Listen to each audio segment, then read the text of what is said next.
Bismillahirrahmanirrahim. Assalamualaikum warahmatullahi wabarakatuh. Alhamdulillahi wa kafa. Wassalatu wassalamu ala rasulillahil mustafa. Wa ala alihi wa sahbihi wa man wafa. Wa ba'd. Fa ya ahbaballahi wa ahbaba rasulihi sallallahu alaihi wasallam. Usi nafsi wa iyyakum bitaqwallahi faqad fazal muttaqun. Fala tamutunna illa wa antum muslimun. Faqala ta'ala Ya ayyuhalladzina amanu taqullaha haqqa tuqatih wa la tamutunna illa wa antum muslimun. Saudara-saudariku dimanapun Anda berada, alhamdulillah bersyukur pada Allah Subhanahu wa taala kita masih diberikan kesempatan untuk berkehidupan sampai dengan detik ini subuh waktu Indonesia bagian barat, dan tentunya juga menyesuaikan waktu di mana tempat Anda menetap dan terhubung dengan saluran kami pada kesempatan kali ini. Kita bermohon pada Allah Subhanahu wa taala semoga setiap kesempatan yang diberikan untuk kita beraktivitas dapat ditenun menjadi amal saleh yang diridhai oleh Allah Subhanahu wa taala. Kita bermohon pada Allah Subhanahu wa taala semoga saudara-saudari kita, hamba-hamba Allah yang berkehidupan sampai detik ini namun belum beriman, dikuatkan jiwa mereka, hati mereka, lisan mereka untuk bersyahadat sebelum wafat dan kembali kepada Allah Subhanahu wa taala. Pun demikian dengan para pelaku maksiat, dan dimungkinkan kita berada di antaranya, diberikan sentuhan dalam jiwanya untuk bertaubat dan kembali kepada jalan yang baik, meniti sisa hidup yang mulia, hayatan thayyibah, dan semoga juga diwafatkan dalam keadaan husnul khatimah. Untuk itu mari kita berikhtiar kepada Allah Subhanahu wa taala dengan menguatkan keimanan kita melalui pembelajaran pada tatanan syariat kita, dengan menguatkan sisi keilmuan, dan terkhusus adalah pokok keimanan kita, pondasinya yaitu bab tentang akidah. Alhamdulillah di pertemuan yang lalu kita telah memasuki bagian kedua dari pokok-pokok atau simpul-simpul keimanan, atau dikenal juga dengan rukun iman, yaitu pada bagian kedua tentang malaikat dan ragam atau segala hal yang terkait dengan tugas-tugas malaikat. Telah kita bahas sampai bagian ke-8. Kemarin kita masuki tentang mungkar dan nakir. Sekarang kita akan masuki pada bagian yang terakhir terkait ragam tugas malaikat yang terkait berkelindan dengan kehidupan kita atau misi kita di muka bumi ini. Baik, sebelumnya saya ingin urutkan terlebih dahulu supaya kita selalu merasakan ketersambungan dalam pembahasan kita, bahwa dalam meningkatkan keimanan kepada Allah agar keadaan kita selalu yakin, menepis keraguan, dan dengan itu menghadirkan cahaya yang menyemangati seluruh anggota tubuh kita untuk beribadah kepada Allah Subhanahu wa taala, maka ada 6 simpul utama yang harus dikuatkan ikatannya, sehingga dengan itu tertanam erat dalam jiwa kita, mengikat kuat ya dalam hati kita. Ikatan ini disebut dengan akidah. Simpulnya ada 6. Yang pertama adalah mengenal Allah Subhanahu wa taala dan segala yang terkait dengannya. Tujuan dari ini semua adalah lahirnya zikrullah, ketersambungan kita, online kita dengan Allah dalam setiap keadaan. Alladzina yadhkurunallaha qiyaman wa qu'udan wa 'ala junubihim wa yatafakkaruna fi khalqis samawati wal ard. Ya, itu ada di Quran surah ke-3 Ali Imran di ayat yang ke-191. Karena itu selalu di setiap pertemuan kita mencoba untuk berevaluasi diri dulu sebelum masuk ke pembahasan berikutnya. Coba dilihat capaian-capaian dari pembahasan sebelumnya.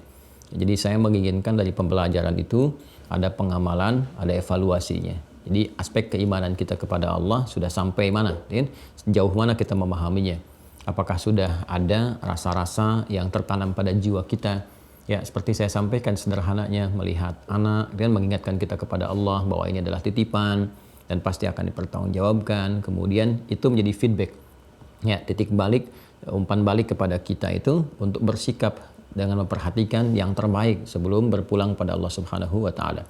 Demikian melihat pasangan sebagai titipan Allah, demikian melihat benda-benda yang hadir di sekitaran kita sebagai amanah. Itu puncaknya zikrullah, ya. Dan untuk zikrullah ini ada 3 tahapan: aspek ilahiyat, teologisnya, ya, aspek rububiyatnya yang terkait dengan perawatan, ya, pemberian kebutuhan dan sebagainya. Juga nanti ada babnya al-asma al-husna. Ya, baik sifat-sifat yang pokok, yang dasar, nama-nama yang diperkenalkan oleh para ulama 20 sampai dengan 99 dan sebagainya. Itu hal-hal yang pernah kami sampaikan. Silahkan dicek kembali. Setelah kita menghadirkan semua itu, lantas kita meyakini ya untuk berislam seutuhnya mesti mengacu pada pedoman keislaman yang benar. Referensinya yang paling utama itu 2, Al-Quran dan sunnah Nabi Muhammad SAW, Al-Quran dan hadis-hadis, segala yang melekat ya kepada kehidupan Rasulullah SAW, yang kemudian itu dijelaskan oleh para ulama kita sampai kepada kita. Ya, untuk meyakini itu semua, maka dasarnya adalah yang pokok. Setelah kita meyakini Allah, kita mesti meyakini kebenaran risalah Rasulullah, yang itu kemudian dirangkum dalam syahadat kita, syahadatain, syahadu an la ilaha illallah, bagian pertama tadi, dari simpul pertama yang paling pokok dari rukun iman, syahadu anna Muhammad Rasulullah, ya, simpul kedua yang paling pokoknya itu masih terkait berkelindan, apa itu? Adalah meyakini kebenaran risalah Nabi Muhammad SAW sebagai jalan menuju zikrullah. Ya, jalan menuju ingat, menyembah. Ya, zikir itu kan bukan sekedar mengingat, tapi juga ada aspek menyembah di dalamnya. Mengingat itu dibuktikan dengan penyembahan, dibuktikan dengan amal soleh. Karena itu sholat pun disebut dengan zikir. Ya, Quran surah ke-20 Taha ayat ke-14.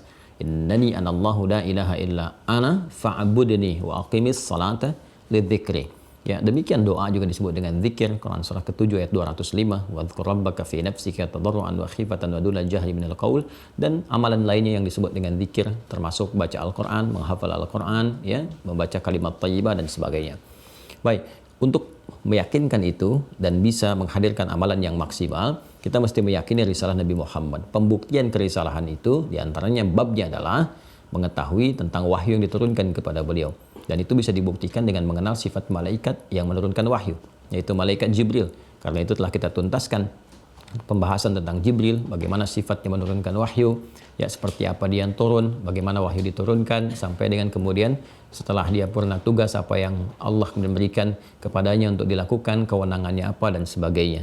Dan penguatan-penguatan seperti apa yang oleh Allah Subhanahu wa taala diberikan kepada Jibril kewenangannya, selalu menunjukkan kepada kita tentang kebenaran risalah Nabi Muhammad sallallahu alaihi wasallam. Yang saya katakan tiap tahun itu dalam malam Al-Qadar, Jibril memimpin para malaikat untuk turun ke bumi, di antaranya untuk menguatkan risalah Nabi Muhammad sallallahu alaihi wasallam berupa Al-Qur'an. Ya, berupa Al-Quran, sehingga malamnya begitu sempurna, disebut dengan malam Al-Qadar, pahala yang berlimpah. Tanazzalul malaikatu warruh, ya, para malaikat turun dipimpin oleh malaikat Jibril. Setelah kita mengetahui kebenaran risalah Nabi Muhammad, pembuktiannya lewat turunnya wahyu, malaikat, mengenal malaikatnya Jibril dan sebagainya, lalu setelah itu kita mencoba untuk medomani ya, isi Al-Quran. Makanya feedbacknya dari pengenalan kita dan pembenaran kita terhadap risalah Nabi Muhammad SAW adalah ya, fokus kita untuk mendalami pedoman yang dibawa oleh Rasulullah, disampaikan sehingga tiba sampai di masa kita ketahui, maka dipahami, dibaca, dipahami. Ya, karena isinya berupa petunjuk, pedoman, disebut dengan hudan namanya. Jadi Al-Quran diturunkan itu bukan sekedar untuk dibaca, tapi diketahui pedomannya dan diamalkan. Itu yang dimaksudkan Quran surah kedua Al-Baqarah ayat 185. Syahrul Ramadan alladzi unzila fihi al-Quran hudal linnas. Ya, tidak mungkin kita bisa mengetahui pedoman berkehidupan yang ditunjukkan lewat Al-Quran kalau kita tidak berinteraksi dengan itu. Harapannya apa? Ketika mendapatkan hudan itu, ketika hudan kita dapatkan, harapannya kita mendapatkan rahmat, ya kan? Kita mendapatkan keberkahan, kita mendapatkan rezeki yang baik dan sebagainya. Dan semua itu kalau digabungkan adalah kebahagiaan. Kebahagiaan disebut dengan falah, sesuatu kebahagiaan dan kesuksesan yang digenggam disebut dengan aflah. Orangnya disebut dengan muflih, jamaknya disebut dengan muflihun. Itu yang ditegaskan di Al-Baqarah ayat kelima. Ulaika ada hudam mir rabbihim.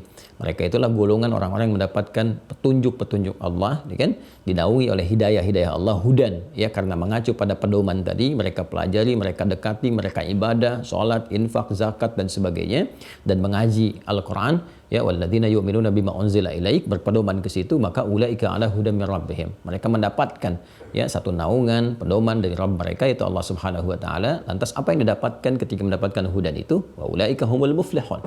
Perhatikan, wa ulaika humul muflihun, dan mereka mendapatkan kesuksesan, kebahagiaan sesuai dengan aktivitas yang mereka jalani. Nah, dalam konsep inilah kemudian Allah Subhanahu wa taala memerintahkan, menugaskan malaikat khusus yang diberi nama dengan Mikail untuk menurunkan rahmat, menurunkan keberkahan, menurunkan rizki yang dibagi ke dalam dua konsep utama. Yang pertama hukum umum universal. Ya, Allah tugaskan secara umum, membuat hukum umum. Kalau manusia mengerjakan ini, turun rizki. Manusia melakukan ini, turun pengetahuan. Manusia mengerjakan ini, turun A, B, C, dan sebagainya. Ada hukum-hukum khusus yang hanya diberikan pada orang-orang yang beriman sebagai konsekuensi dari keimanannya. ya, terutama aspek keberkahan, berkah di ilmu, berkah di harta, ya kan, berkah di kedudukan, berkah di akhlak, perilaku dan sebagainya, sehingga semua aspek hidupnya itu berkah, menjadi cahaya. Berkah itu ziyadatul khair, bertambah nilai kebaikannya, baik aspek dunia ataupun akhirat. Jadi aspek dunianya dia mendapatkan keberkahan dengan bertambah nilai kebaikan, ya betapapun kecil yang dia dapatkan tapi punya nilai-nilai yang berkualitas baik. Saat bersamaan dituliskan pahala. Nah, itu yang dimaksudkan bertambah keberkahannya, ya kan? Dia minum alhamdulillah, minumnya biasa. Ya mungkin nggak seperti kebanyakan orang yang ragam minuman ada. Dia minum biasa, memenuhi kebutuhan, cuma berkah. Karena berkah itu melahirkan tenaga. Tenaganya yang masuk ke tubuh bisa digunakan untuk melakukan aktivitas kebaikan. Dia sanggup sholat, sanggup tahajud, kan? Sanggup puasa, sanggup untuk beramal soleh, bekerja seperti yang lainnya. Ada orang-orang yang minumannya beragam, banyak sekali. Banyak jenisnya, banyak warnanya, tapi nggak menghasilkan tenaga yang efektif. Nggak ada kualitas untuk menurun kebaikan. Ya, makanannya banyak, minumnya banyak, tapi kalau dibawa sholat, rasanya kok kayak orang malas gitu ya. Sedikit, tahajud nggak mampu, puasa nggak bisa, dan sebagainya. Padahal ragam yang melekat pada kehidupannya itu begitu banyak. Ya, Masya Allah, bajunya beragam, kendaraannya beragam, makanannya beragam. Nah, itu nilai keberkahannya tidak maksimal. Ya, dan saat bersamaan, kalau mendapatkan keberkahan, di situ tertuliskan pahala. Ya, ketika diniatkan karena Allah, minum bismillahirrahmanirrahim, dituliskan pahalanya, 10 kebaikan, jadi hasanah. Ya. Maka setelah itu kemudian apa yang dia lakukan, berkehidupan sampai kehidupan berakhir, ya bahkan hancur bukan hanya dirinya tapi semesta alam ini ditugaskan malaikat Israfil seperti saya sampaikan, dan pembuktian tentang tugas malaikat Israfil justru dibuktikan oleh orang-orang yang belum beriman, ya bahkan oleh institusi yang paling dikenal, dipercaya di dunia ini oleh NASA seperti yang pernah kita jelaskan, ya seperti apa keadaan alam ini, tata kelola alam kita yang ternyata berada dalam satu ruang yang siap bila ditiupkan hancur keseluruhan. Dan itu hanya disebutkan di satu ayat dalam Al-Quran tentang tugas malaikat Israfil, yaitu Quran surah 69 Al-Haqqah di ayat yang ke-13 dan hancur yang ke-14-nya. Dua ayat ini tegas menyampaikan satu risalah yang dibuktikan 15 abad kemudian lewat penemuan yang sangat spektakuler. Pun demikian kita tidak harus menunggu kehancuran alam, karena setiap kita pun pasti akan hilang, akan hancur kehidupan kita di dunia ini, selesai, habis, ya dengan tibanya malaikat keempat yang diwakilkan oleh Allah Subhanahu wa taala. Wakilkan di sini diberikan tugas, ya, bukan mewakilkan sesuatu, diberikan tugas. Ya, Allah Maha Suci dari segala kekurangan, ya, dari segala aib dan sebagainya. Tidak ada aib yang melekat bagi Allah Subhanahu wa taala, sempurna keseluruhannya. Diberikan tugas malaikat ini untuk menjadi persaksian bagi kita semua, sehingga dengan itu ada saksi yang menjadikan titik balik kehidupan kita sampai dengan kita wafat. Maka ditugaskan malaikat maut, ya, malakul maut yang kita kenal dengan Israel. Qul yatawaffakum malakul maut alladzi wukkila bikum. Selesai kehidupan kita.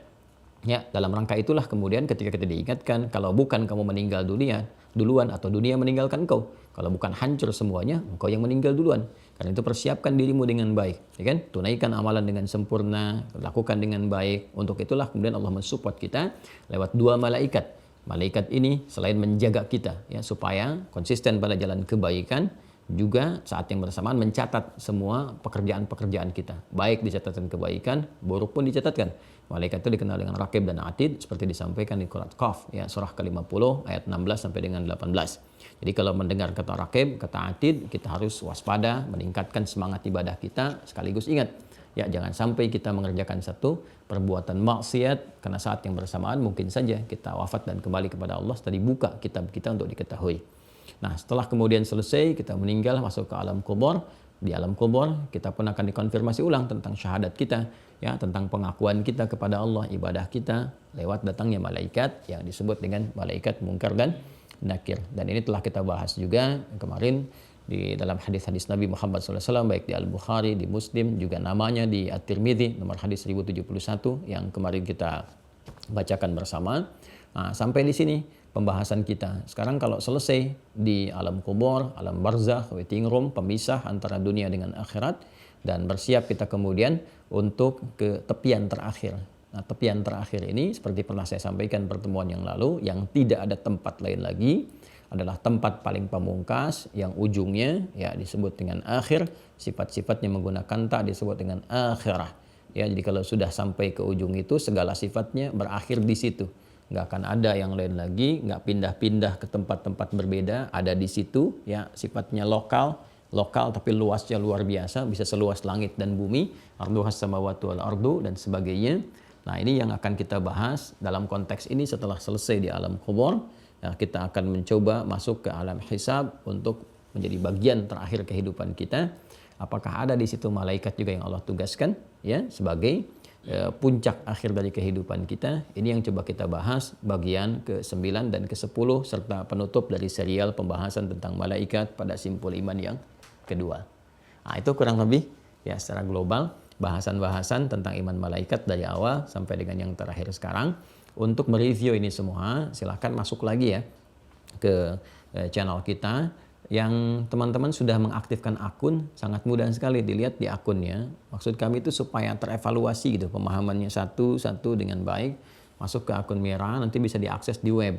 Ya, bagi teman-teman yang belum terhubung dan ingin mengambil manfaat hanya dengan mendengar misalnya taklim atau ceramah saja, ya tidak mengikuti evaluasinya atau sistem yang lain di Mira, boleh masuk ke YouTube Mira.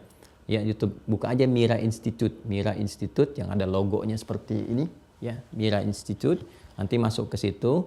Nah, hanya karena kita pembelajarannya bertahap, kita ini kan pesantren virtual gitu kan. Jadi teman-teman harus mengikuti dari awal. Ya, di situ disambungkan tiap hari akan dimasukkan video satu supaya nggak lompat pembahasannya. Ya, ada kebiasaan di masyarakat awam kalau ngaji itu suka lompat-lompat ya. Sedangkan pembahasan kita berkesinambungan. Jadi jangan sampai ini sudah ada kurang lebih 23 video. Ya, jadi kita bahas dari 1, 2, makanya tiap hari kita masukkan satu sehingga bisa teramati. Ya, jangan sampai lompat tangga baru naik langsung ke tangga 20 kan nggak mungkin ya. Baik, karena itu mari kita bahas bagian terakhir di simpul kedua tentang malaikat. Setelah itu segala yang terkait dengannya. Alhamdulillah, jadi panjang ini. Papan tulisnya menjadi panjang spesial di hari ini. Bismillah, simpul kedua atau kita kenal dengan rukun kedua yang terkait dengan malaikat. Ya. Yang tadi telah saya uraikan dengan panjang dan lebar. Kalau kita kalikan menjadi luas ya, luas tadi kita uraikan dalam muqaddimah tentang Jibril sudah saya selesaikan. Kemudian kedua Mikail telah saya tuntaskan. 3 Israfil ya, kemudian 4 Israel ya, Malakul Maut. Jadi penting sekali disebutkan sifat ininya nih, tugasnya. Ya, ingat ya, saya pernah tekankan Al-Quran memperkenalkan dengan tugas Malakul Maut, Malakul Maut, Malakul Maut. Kenapa? Ya, lebih ditekankan dengan tugasnya di sini Malakul Maut karena biasanya manusia itu lebih kuat kesannya tertanam di dalam jiwa ketika disebutkan tugas dibandingkan dengan nama. Ya, kalau ini kan Israeliat, Israel ya disebut Israel nanti kesannya biasa seperti Israfil. Ya, sebutkan Israel ya kesannya biasa aja seperti Israfil, seperti Jibril, seperti Mikail. Tapi ketika disebutkan maut, kesannya beda ke dalam jiwa kita. Ya, lain. Karena itu ketika Allah memperkenalkan disebutkan tentang tugasnya. Qul yatawaffakum malakul mautil ladzi wukkila bikum. Katakan setiap kalian itu akan wafat ya dengan kedatangan malakul maut. Ya, malaikat maut, malaikat maut, malaikat maut. Nah, karena itu tanamkan ya dalam jiwa kita seperti kemarin saya pernah sampaikan kalau sudah melihat ini bukan dihafal tapi dilihat pemahamannya ya, hadirkan getaran kepada jiwa seperti apa jiwa kita merespon. Ya. Kemudian 5 dan 6 ya kita hadirkan kemarin tentang malaikat yang terkait dengan penjagaan gitu kan. Kalau mau diurut sesuai hafalan kita diajarkan kecil boleh gitu kan. Kemudian kita hadirkan dulu Raqib gitu kan. Ini yang pembelajaran kita. Kemudian Atid. Ini fungsinya 2 ya, ingat ya. Hafadzah penjagaan dan pencatatan. Yang di surah Kaf itu ayat 16 sampai 18 ya. Kemudian Munkar, ke-8 yang Nakir. Ya. Ini adalah penanya. Ya, sebagai konfirmasi, kan? Keislaman kita, penanya di alam kubur, penanya kubur. Ya. Serta diberi kewenangan oleh Allah Subhanahu wa taala untuk bisa memberikan satu gambaran pendahuluan, kan? Ini apa namanya, kalau kita panjar gitu ya. Sesuatu tuh dipanjar dulu. Ini ada panjar nikmat dan panjar azab gitu kan. Di sini diberikan satu gambaran ya, pemberian gambaran nikmat ataupun azab. Dan kita berlindung kepada Allah dari yang kedua yang disebutkan. Nah, kita sudah sampai sini teman-teman sekalian di pembahasan ini di pertemuan yang lalu. Nah, ini sudah sampai ke alamnya, alam apa? Alam barzakh, kan? Masuknya di kubur. Barzakh atau kubur. Boleh kita menyebut barzakh, bisa kita menyebut kubur. Ingat ya, kalau disebutkan barzakh berarti pemisahnya. Ya, sekat pemisah yang tidak tampak di antara dua yang tidak bersatu. Bainahuma barzakhul la yabghiyan di Al-Qur'an di surah Ar-Rahman, kan? Kalau kubur itu menunjuk kepada keadaan atau tempatnya. Ya, yang dia di situ ditutup, disembunyikan. Kalau dalam bahasa Arab standar itu ya qabara yakbiru atau yakburu, menyembunyikan sesuatu sehingga nggak tampak lagi jejaknya, aktivitasnya, ya ditutup ya, sehingga jejak kehidupannya di dunia itu ya sudah tidak bisa dilakukan lagi, nggak ada lagi, nggak kelihatan lagi dan sebagainya. Nah, tempatnya disebut makbarah, tempat menyimpan seseorang atau menyembunyikan atau menutup seseorang sehingga nggak tampak lagi semua aktivitasnya dalam kehidupan kita, kan? Nah, ada juga setara dengan itu namanya dafana yadfan, dufina, ya selalu menggunakan bentuknya past tense, majhul, dufina, dikuburkan, hilang gitu, selesai. Nah, ini alamnya. Dan tentu ini kan kedua ya, ini waiting room kan, seperti saya sampaikan, tempat transit ya, transit, waiting room. Tapi yang namanya transit kan kalau kita ke bandara, kemudian transit di bandara kan macam-macam tuh, kita masuk waiting room ya. Ada yang enak, nyaman, ya, full service juga, bahkan ada AC-nya, ada macam-macamnya, ada yang kelasnya VIP, ya kan? Kalau ada platinum kan di tempat-tempat tertentu kan beda itu tempat istirahatnya juga. Masuknya macam-macamnya, full service, segala minuman, segala rupa, itu waiting room itu belum sampai ke tujuan. Ya, tapi ada yang kalangan tertentu udah nggak enak tempatnya gitu kan? Toiletnya kotor, macam-macamnya, jadi keadaannya juga keringat berkumpul dan sebagainya, lelah gitu ya. Nah, ini bergantung di sini. Nah, ini setelah kita menjalani kehidupan di bumi, al-ard, ya. Ard di sini kita artikan bumi karena tempat kita berpijak, beraktivitas, ya.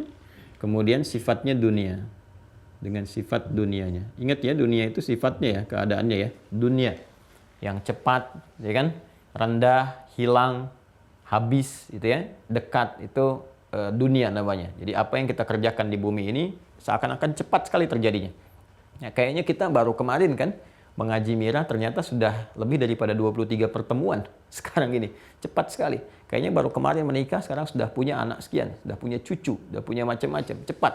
Kayaknya baru kemarin gitu kan, seperti kecil, baru SD, baru macam-macam, ternyata rambut sudah memutih dan sebagainya. Itu dunia. Apa yang didapatkan cepat hilang, cepat habis. Ya, bahkan uniknya kalau nggak digunakan malah hancur seketika. Apa aja itu? Buku nggak dipakai, hancur. Handphone nggak dipakai, ya rusak gitu kan. Rumah nggak dipakai juga sudah berlumut, habis dan sebagainya. Jadi untuk menunjukkan memang ada amal yang harus kita lekatkan dengan semua tempat di ruang dan waktu yang melekat kepada kita. Dan amal itu cuma dua, kalau nggak soleh salah gitu kan. Ya kalau nggak soleh salah, atau diantaranya ada netral tapi tetap nggak punya nilai pahala. Habis di sini, masuk ke sini. Nah, kemudian yang ketiga itu ya akhir dari semuanya. Tapi ingat ya, dimensinya itu berbeda. Ya, ini sudah hukum dalam kehidupan. Setiap berpindah tempat, tentu bekalnya berbeda, syarat-syaratnya berbeda, keadaannya tidak sama. Ya kan? Di dunia saja kita pindah-pindahkan dari sini, misalnya dari Jawa ke Papua, suasananya berbeda. Papua ke Sumatera, suasananya berbeda. Itu baru Indonesia. Ke Aceh berbeda. Pindah negara, ya kita pindah negara itu pindah tempat, ya pindah tempat kita misalnya karena tugas tertentu. Ke Malaysia udah berbeda, padahal sama-sama Asia Tenggara. Ya, ke Filipina lain lagi suasananya. Ya, kemudian bahkan ke Amerika, ke Eropa, sampai ke Afrika sudah berbeda. Ya, apalagi pindah dimensi, ini ke alam kubur udah beda suasananya. Makanya bekal ke alam kubur nggak sama dengan bekal dunia. Ya, tidak sama, keadaannya juga beda. Dan kemarin kita diinfo supaya siap-siap. Dan alhamdulillah Anda coba bandingkan dengan referensi manapun. Cuma di Islam kita dapatkan referensi bahkan tentang alam kubur supaya persiapan. Anda mau cari dimanapun silakan. itu kadang-kadang sering kali merenung gitu kan. Ya itu kurang apa lagi sih untuk membuktikan kebenaran risalah Islam itu. Jadi apa yang akan kita alami pun semua disampaikan sebelum kita melakukannya. Sampai akan kematian, terus nyata seperti itu lagi. Apa yang disampaikan itu terjadi begitu gitu kan. Itu sesuatu yang sebetulnya harus membangkitkan keyakinan kita untuk menghadirkan satu kebenaran, dan kita mengatakan fabi ayyi ala rabbikum atukadziban. Nah, selesai ini semua, maka berakhir tempat yang terakhir. Ya, karena itu akhirnya dari bahasa Arab, al-akhir, yaumul akhir, ya, hari yang terakhir, semua ada di situ. Kemudian segala sifat yang terkait dengan akhir ini ya sudah penghujungnya. Ujung yang nggak ada lagi setelah itu gitu kan. Nggak ada lagi kehidupan pasca ini, nggak ada lagi aktivitas pasca ini, semua di sini. Ya, segala sifat yang terkait dengannya ditambahkan dengan tak ini. Akhirah. Ya, jadi kalau ini yang pertama, ya kan? Ini sekat pemisah, ini yang terakhir. Yang pertama, ya pertama itu kalau bentuk dasarnya awal namanya. Tapi kalau kita ingin berikan sifat jadi muannas. Segala yang terkait dengan yang pertama, segala yang terkait dengan dasar kehidupan awal dan sebagainya jadikan ula. Ula. Makanya ini ardun dengan ini dunia itu jadi muannas majazi gitu kan sifatnya karena bercabang, banyak aktivitas dikerjakan. Ini al-ula, ini kehidupan pertama. Ya, ini barzah, al-ula, barzah, akhirah. Maka kita temukan di surah Ad-Duha, walal akhiratu khairul laka minal ula. Ya. Dan yang ini akan menjadi tempat terbaik kata Allah. Kalau kita benar menyiapkan, cari bekal yang terbaik gitu kan. Nah, ini tempat terakhir ini, ujung ini akan menjadi yang terbaik. Ya, yang paling indah, yang paling istimewa. Kalaupun di sini pernah merasakan kebahagiaan, nggak akan menandingi setetes pun kebahagiaan yang didapatkan di sini.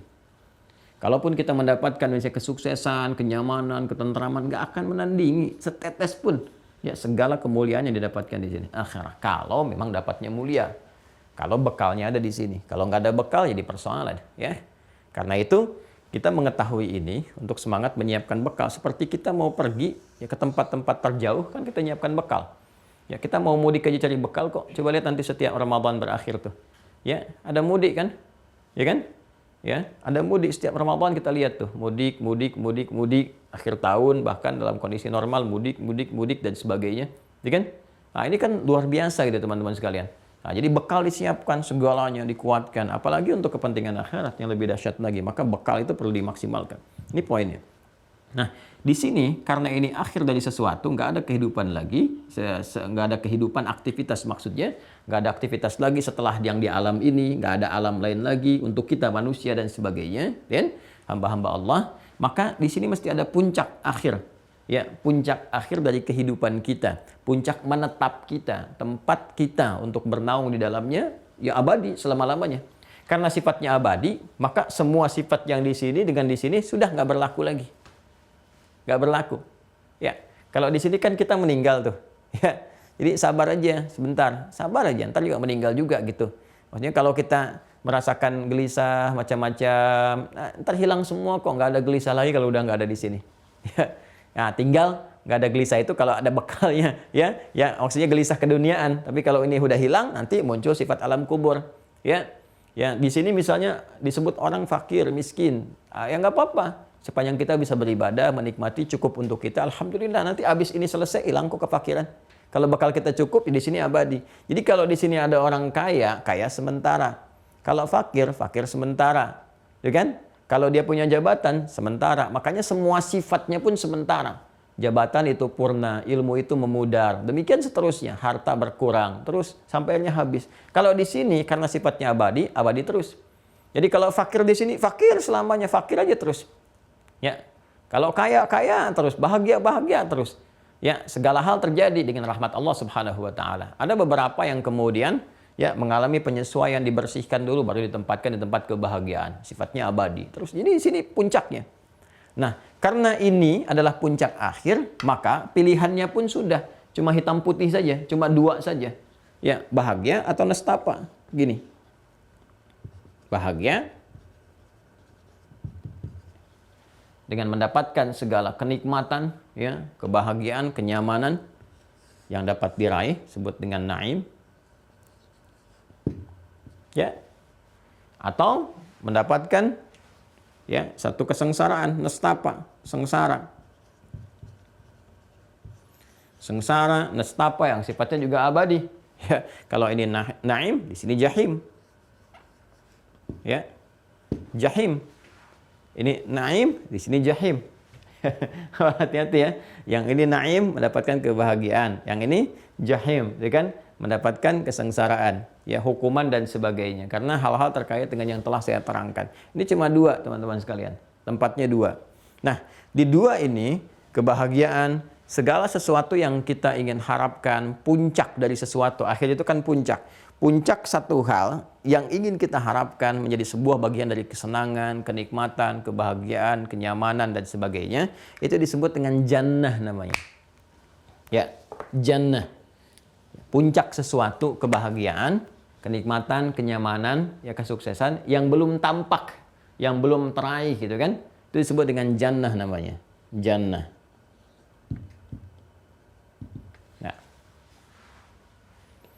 Pelan-pelan ya. Sedikit saya bagi dulu, share apa yang guru kami telah sampaikan dan kita pelajari. Jadi kalau ada huruf jim, ini, sambung ya, dengan nun, mengawali satu kalimat di bahasa Arab. Pertamanya jim dengan nun dulu, setelahnya pa gitu ya. Nah, ini menunjukkan makna dari kata itu masih tersembunyi. Ya, setiap kalimat kata dibuka dengan jim dan nun, ya, itu artinya yang mau disampaikan itu masih belum tampak, belum kelihatan. Contoh, jin. Kenapa disebut dengan jin? Karena nggak nampak, tersembunyi dalam pandangan kita, tidak kasat mata. Baik ya, ibu punya janin yang akhwat, yang perempuan, kan dimulai dengan jim, nun, ya, nun. Janin, janin itu bahasa Arab.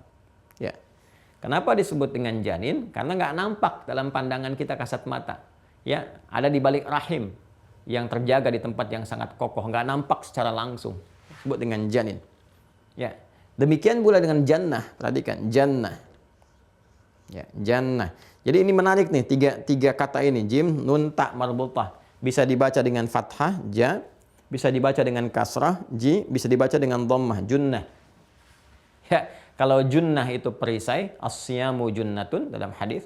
Kalau jinnah itu jamak dari kata jin. Kalau jannah itu berarti surga. Baik ya? Kalau terkait dengan akhirat. Ya, kenapa disebut dengan jannah? Karena belum tampak sekarang dalam pandangan kita. Jelas? Di Arab itu sudah mereka otomatis mengatakan kesuksesan yang ingin diraih, gitu kan? Kebahagiaan yang ingin diraih tapi belum tampak disebutnya dengan jannah. Makanya mereka menyebut dulu kebun-kebun sebagai puncak kesuksesan dunia mereka itu dengan jannah. Ya, kalau Anda baca surat Al-Kahf kan, ya kita temukan di antara 4 kisah yang viral, kan kisah keduanya tentang dialog 2 orang sahabat, salah satunya sukses, ya, sehingga dia memiliki kebun. Ya, kalau di Arab itu kan padang pasir Sahara kan. Ya, kalau punya unta itu biasa, dan unta pun banyak yang mewah, yang miliaran sekarang banyak, itu kan. Unta yang hitam, unta yang kekuning-kuningan, kemerah-merahan dan sebagainya. Ada yang punya kuda itu biasa. Ya, tapi kan tandus dan sebagainya. Jadi kalau punya kebun, itu yang nggak biasa. Itu yang paling kaya. Apalagi dalamnya ada kebun anggur, ada sungai-sungai, ada macam-macam dan sebagainya. Karena suasananya gersang. Ya, pada umumnya demikian gitu. Ya, makanya mereka mengatakan kebun-kebun itu dengan jannah. Sesuatu yang puncak gambaran kesuksesan, gambaran kebahagiaan, ketentraman, ketenangan dan sebagainya. Ya, karena itu Allah gambarkan kepada mereka di surga lebih daripada itu. Jannatin tajri min tahtihal anhar. Itu kan keindahannya, kesuksesannya, kehebatannya, macam-macamnya lebih daripada apa yang mereka gambarkan di dunia. Dan malah ainan ra'at wala udhun sami'at wala khatara ala qalbi bashar. Enggak pernah dilihat oleh pandangan sebelumnya kita, terdengar seperti itu gitu kan, yang kita bayangkan, enggak seperti yang kita bayangkan. Lebih indah gitu kan. Ada kolam susu, ada madu, ada macam-macam dan sebagainya yang kita nggak pernah dapatkan dalam kehidupan dunia dan nggak seperti yang kita lamunkan saat ini. Ya, karena itu seringkali gambaran kesuksesan di dunia pun disebut dengan jannah akan apa yang ingin kita dapatkan dalam puncak kehidupan dunia yang belum tampak, yang ingin diraih. Ya, nah, kan ada 4 kisah viral kan di surat Al-Kahf, kisah para pemuda, ya kan? Ini yang sering kali dibahas, kisah 2 orang sahabat, salah satunya sukses dalam usahanya, yang satu biasa-biasa, kemudian terjadi dialog. Kemudian kisah Nabi Musa dengan hamba Allah yang saleh, Khidir, yang alaihissalam jami'an. Ya, kemudian yang keempatnya kisah tentang Dzulkarnain, gitu kan? 4 ini yang tiap Jumat. Kalau memungkinkan teman-teman, kalau memungkinkan harus bisa sampai memahami. Kan tiap Jumat ketemu tiap pekan insya Allah kalau ajal masih ada. Bukalah tafsir. Ya, yang malam baca Yasin, lihat Yasin, apa maknanya dan sebagainya. Sehingga kita mengetahui makna, tafsirnya apa. Yang baca Al-Kahf lihat, itu ada pesan hikmah itu.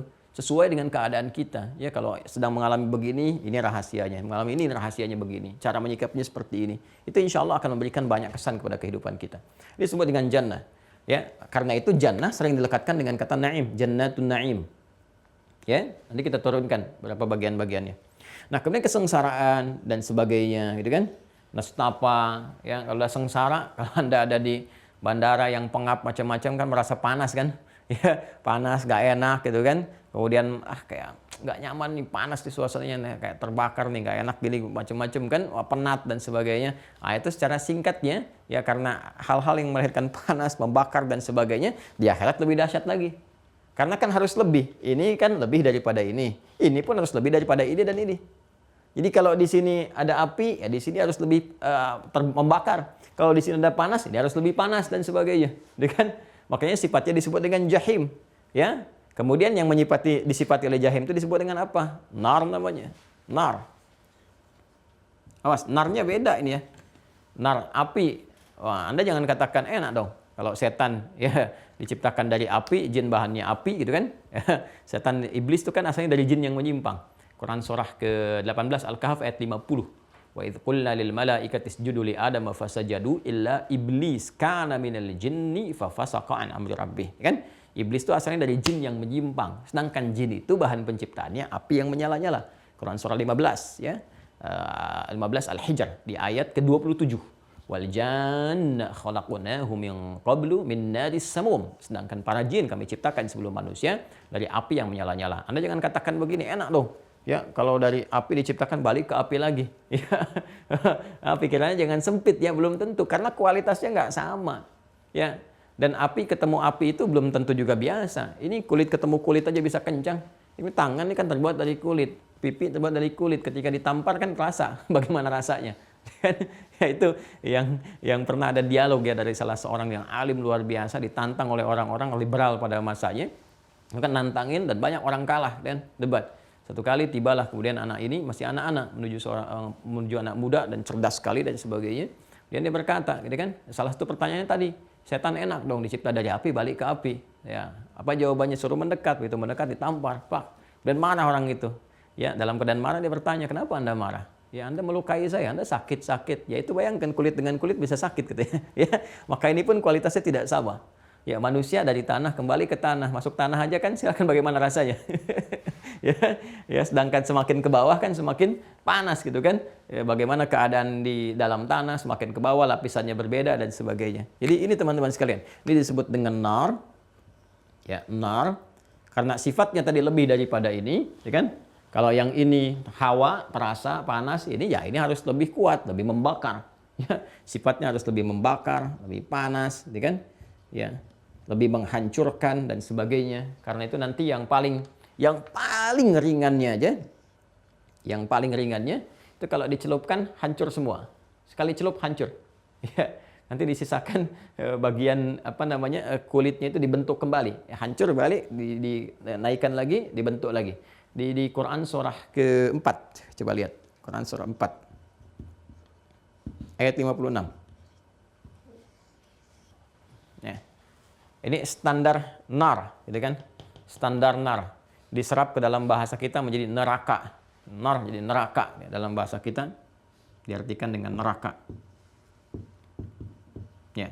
Kalau ini diserap ke kita disebut dengan surga, gitu kan? Padanan walaupun nggak semisal yang kita bayangkan. Ya. Jannah ini yang paling mewakili semua nikmat dan disifati juga dengan naim. Ya, kalau ini kita disebut dengan neraka dengan sifat-sifat tadi. Ya. Nah ini paling standarnya aja paling ringan begini nih. Innalladzina kafaru, bukan mushafnya. Innalladzina kafaru bi ayatina saufan nuslihim nara. Dia sebutkan. Orang-orang yang ingkar, bandel gitu kan. Ya. Dengan petunjuk-petunjuk kami, ada yang mengingkari, ada yang mengolok-olok, ada yang macam-macam, ya. Mengingkari sampai kufur, ngolok-olok jadi munafik dan sebagainya. Kan ada munafik dengan kufur, ya, diantaranya. Kan 3 aja, fasik, munafik, kufur, gitu kan, para pelaku maksiatnya. Dan ini perilakunya disebut dengan kafar. Kalau kafar itu, teman-teman sekalian, ini bisa mencakup bukan hanya yang tidak beriman sampai kemudian memilih sampai dengan berakhir kehidupannya, sampai meninggal, tapi juga ada yang mengaku muslim, ya. Tapi boleh jadi perilakunya seperti orang-orang yang belum beriman, seperti orang-orang kafir. Apa itu? Muslim nggak pernah mau sholat, ya kan? Muslim kemudian menghalalkan maksiat, ya kan? Ya, Muslim dalam konteks ini juga nggak mau zakat. Itu disebut kafar juga, jamaknya kafaru. Menunjuk pada perbuatan. Ya, seperti saya pernah sampaikan di Quran surah 14 kan, surah Ibrahim ayat 7 itu, orang yang diberikan nikmat dia nggak mau bersyukur dengan zakat misalnya, ya. Allah menyampaikan wa idz ta'adzana rabbukum la in syakartum la azidannakum wa la in kafartum. Tuh. Inna adzabi. Ini azab. Inna adzabi lasyadid, kan? Kalau kalian syukur, aku tambah nikmatnya. Kalau kalian kufur, kufurnya menggunakan kata kafar. Wala in kafartum. Jadi kalau sudah menggunakan bentuk kafar, itu bentuknya verb. Kata kerja, menunjuk pada perbuatan. Ya, bisa langsung menunjuk kepada yang tidak beriman, semua perbuatannya kufur. Ya, nggak ada nilai di hadapan Allah Subhanahu wa taala sepanjang nggak ada imannya. Ya, tapi kalau dia mengaku beriman, tapi di lisan nggak sampai ke jiwanya. Dia mengaku muslim tapi nggak mau sholat. Ya, ini kan apa bedanya gitu dengan orang yang belum beriman? Nggak ada bedanya dalam segi perbuatan, ya kan?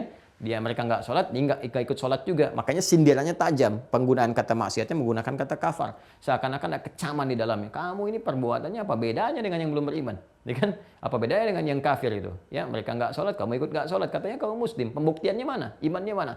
Ya, ada yang mengolok-olok. Ya, ini yang paling aneh nih. Mengaku muslim, mengaku orang Islam, tapi mengolok-olok agamanya sendiri. Itu paling betah deh. Heran gitu kan? Heran, setiap ada olokan selalu agamanya yang diklaim sebagai agamanya, gitu kan? Selalu aja seperti itu. Ya nggak pernah dia bicara tentang yang lain. Kalau yang lain yang baik-baik, semua kesannya tuh seperti itu. Tapi kalau bicara yang dia katakan agamanya sendiri, itu selalu yang munculnya yang jelek-jelek. Gitu. Ya, ini yang jadi persoalan. Nah, itu penyakitnya disebut dengan nifak namanya. Apa yang ada di hati nggak sama dengan ada di lisan. Ya, antara lisan dengan hati nggak nyambung, sehingga perbuatannya itu konslet. Lisan dengan hati nggak nyambung, ya, perbuatannya apa? Konslet. Kalau nggak nyambung kan arus listriknya jadi kemana-mana tuh. Ya, kan terus kalau listriknya semakin kuat, ya kan? Nggak konslet, nggak nyambung kan nyambar-nyambar begini-begini tuh. Itu kan berbahaya gitu. Ya, makanya selalu fisika itu terkait erat dengan konsepsi kehidupan kita secara metafisik. Ya. Nah, ini sama begini teman-teman sekalian. Makanya disebut dengan penyakitnya nifak namanya. Penyakitnya ada di sini. Di dalam jiwa, di kolbu jamannya kulub, penyakit yang merang kepada kulub disebut marad namanya, fi qulubihim marad, ya. Nah, esensi dari sifat dari marad ini disebut dengan nifak namanya. Orang yang disebut munafik, jamaknya disebut dengan munafikun. Ya, munafikun pun sama dikecam juga, bahkan ancamannya lebih tinggi. Ya, innal munafiqina fi darqil asfali minan nar. Kalau ini nar ini dia itu paling bawahnya tuh, bawahnya lagi di bagian bagian bawah kerak yang paling dalam. Ya, nanti ditarik. Kita bicara yang standar dulu yang ini nih, yang paling standar. Ya. Innal ladzina kafaru bi ayatina, orang-orang ingkar, ya kadang mengolok-olok dan amalnya sangat tipis, dikit, bahkan tidak ada yang mengaku muslim, ya, ada yang juga nggak beriman. Ini paling ringan, sawfa nuslihim nar, akan kami tarik tuh ubun-ubunnya.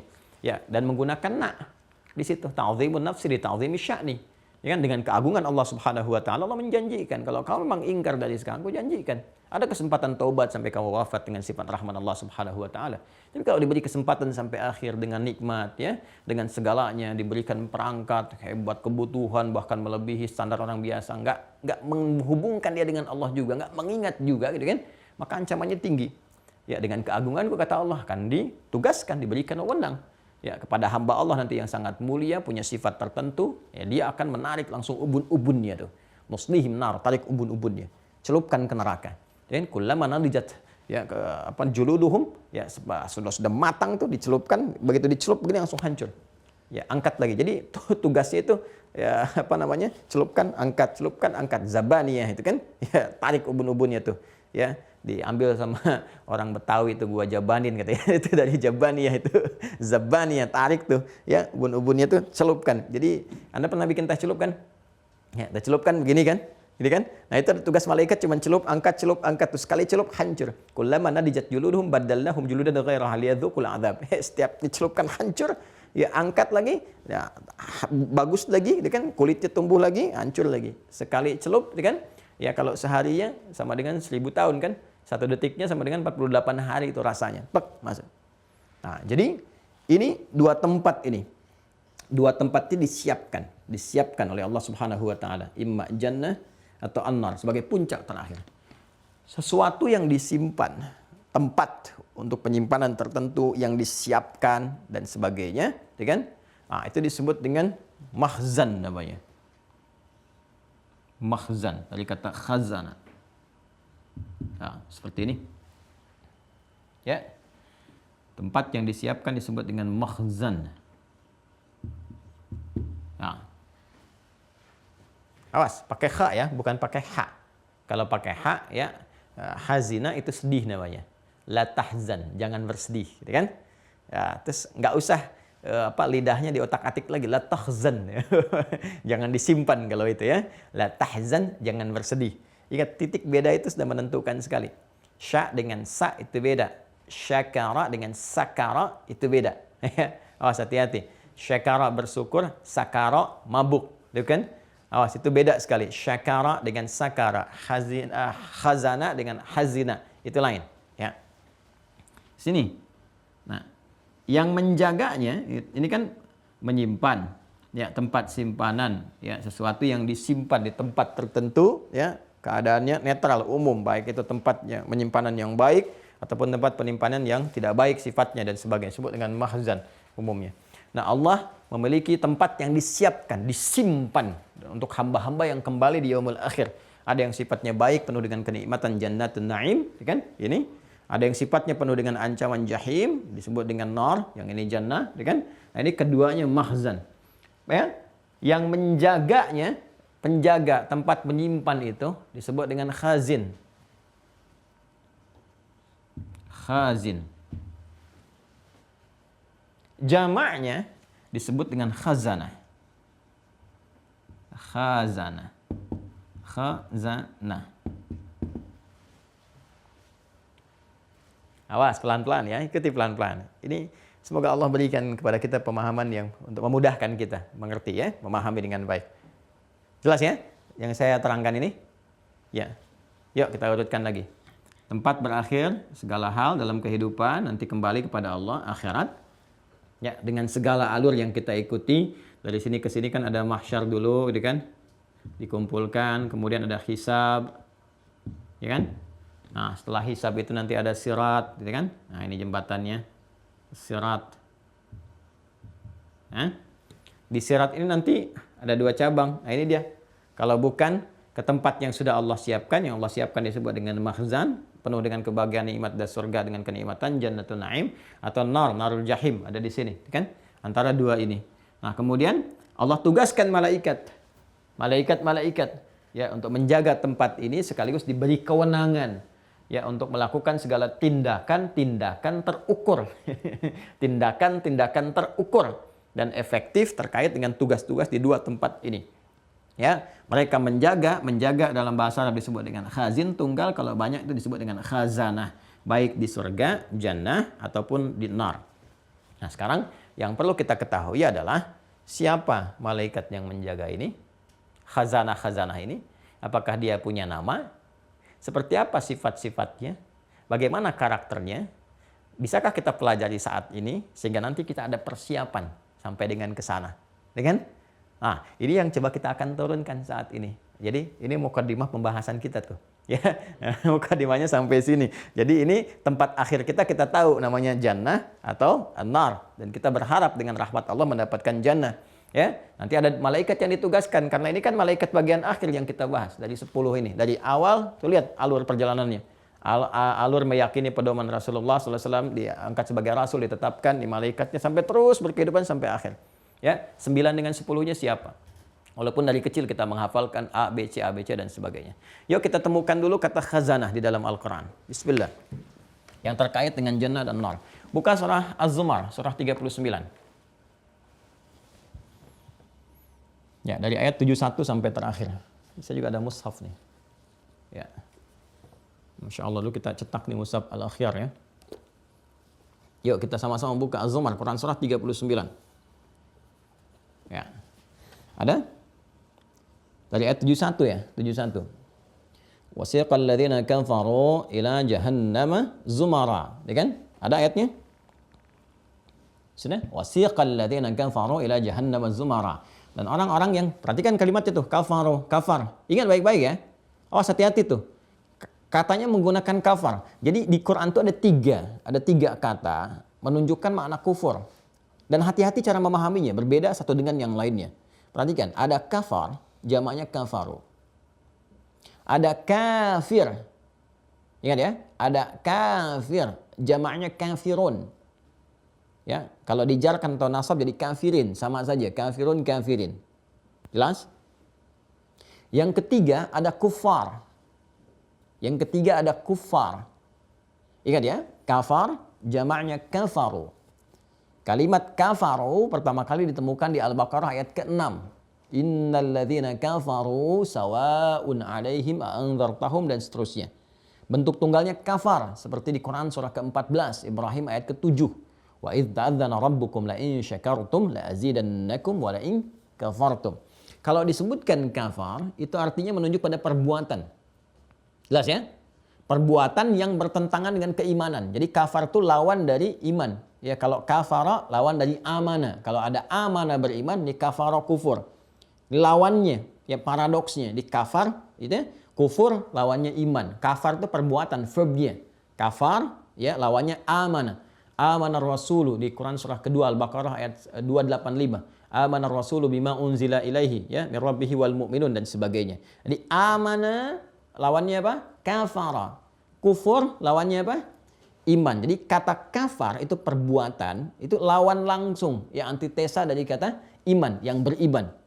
Jadi kafar itu menunjuk pada perbuatan yang menunjukkan ya lawan atau pengingkaran dari iman, perbuatannya yang seharusnya tidak dilakukan oleh orang-orang yang beriman. Itu kafar, menunjuk pada perbuatan. Nah, karena dia menunjuk pada perbuatan, maka di sini ada kemungkinan dua terjadi. Pertama, perbuatan yang dikerjakan memang oleh orang yang belum beriman, dan sampai hidupnya berakhir dia tidak beriman. Ya, ingat, karena memang nggak ada iman dalam dirinya, maka dia berbuat ya seperti perbuatannya saja. Dia nggak sholat, dia nggak puasa, dia nggak zina, ya kan? Ya, mohon maaf, dia berzina, dia nggak sholat, dia nggak puasa, dia zina, dia minum khamar. Ya, jadi kalau ada orang terbiasa minum khamar, makan makanan yang diharamkan dalam Islam, seperti misalnya babi, gitu kan? Ya, kemudian ya berzina, macam-macam dan sebagainya, seperti dianggap biasa, ya, dan dia nggak ada iman. Jadi kita melihatnya memang karena nggak ada imannya. Ya, sedangkan orang beriman kan dijaga. Ya. Sudah kalimatnya kan jelas, jangankan berzina, melihat yang tidak baik saja, aurat, ya, pornografi, jangankan porno aksi, berbau pornografi saja kita sudah dilarang. Dan imannya disebutkan dulu. Wa qul lil mu'minina, katakan pada pria-pria beriman, ya ghuddu min absarihim, palingkan pandangannya dari gambar-gambar yang tak elok, pandangan-pandangan yang enggak bagus, kan? Wa qul lil mu'minati yaghuddna min absarihinna, bukan laki-laki saja, perempuan juga begitu. Perempuan ada potensi juga, palingkan pandangan dari yang tidak elok. Wala taqrabuz zina, jangan dekati zina, panjang enggak ada iman. Ya, nah ini pertama ada perbuatan langsung yang memang ya belum ada iman dalam jiwanya sehingga perbuatannya itu sudah bertentangan dengan nilai-nilai keimanan. Satu. Yang kedua, ada orang yang mengucap iman di lisan cuma nggak sampai ke hati. Ya, ngakunya beriman hanya memenuhi syarat untuk berislam saja. Tapi karena nggak sampai ke hatinya seperti sering banyak saya terangkan sebelumnya, ya sehingga perbuatannya itu tidak terdorong oleh cahaya iman. Karena kalau sudah sampai ke dalam jiwanya, ya nempel kalimat syahadu an la ilaha illallah, syahadu anna muhammadar rasulullah, tembus ke dalam hati, nempel di jiwa takwa, jadi cahaya. Nuruhum yas'a baina aydihim wa bi aymanihim, keluar jadi perbuatan. Nah, ini karena nggak sampai ke jiwa, cuma di lisan. Ini cuma diucapkan aja, ucap, tempel di KTP muslim.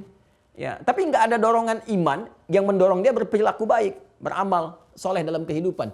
Ya, seperti ibadah ritual, nggak kelihatan sholat, ya kan? Nggak kelihatan dia mau puasa, orang puasa dia buka, ya kan? Orang sholat dia mengerjakan yang lain misalnya dan sebagainya. Nah ini kan nggak ada beda perbuatannya seperti yang pertama. Cuma perbedaannya pada titik yang pertama memang tidak mengucapkan ikrar dia beriman. Yang kedua ini mengatakan saya beriman berislam, cuma imannya nggak sampai kepada jiwanya. Maka oleh Allah itu dikecam. Kamu mengatakan beriman, tapi nggak menunjukkan iman kamu. Perbedaannya di mana? Letaknya di mana? Ya kan? Maka disebut perbuatannya disamakan dengan kata kafar. Kafaru. Ya seperti tadi, orang yang diberikan kenikmatan harta nggak mau zakat. Lantas bedanya apa dengan yang belum beriman? Kalau mereka nggak berzakat karena nggak ada iman. Kamu ada iman nggak mau zakat. Maka kalimat Qur'annya wal in kafartum. Nah ini ada orang-orang yang seperti ini teman-teman sekalian. Itu disamakan kalimat untuk kecaman. Kalau kembali kepada Allah tetap memegang teguh perbuatan demikian. Nggak taubat dia. Maka nanti akan ditimbang. Akan ditimbang ya, di akhirat. Ya, akan dicek dulu, bahkan akhir hidupnya akan ketahuan. Jangan mudah bisa diduga ringan mengucapkan asyhadu alla ilaha illallah walaupun dia mengatakan saya muslim. Belum tentu kalau nggak disupport dengan amal-amal menunjukkan keislamannya, real Islam. Islam yang sejatinya gitu kan. Sampai kembali kepada Allah ditimbang. Nah, ini berpotensi ada orang-orang ini pelaku maksiat dengan levelnya sampai ke kafar ini, ya perbuatan menyimpangnya, fusuk atau fasiknya itu sampai ke level kafar, ini berpotensi mendapatkan ya hukuman di akhirat. Ya, hukuman karena memang iman tidak dibuktikan jadi seakan-akan nggak ada kebenaran dari imannya. Nah, itu walaupun dia masuk di tingkat yang terendah tadi, dia masuk ke dalam tempat yang tadi saya sebutkan Quran surah keempat An-Nisa ayat 56 dengan segala nuansanya yang kita menghindar darinya, kan? Nah, kemudian di sini yang disebutkan wasiqal ladzina kafaru, ya kan, menggunakan kata kafar. Ingat.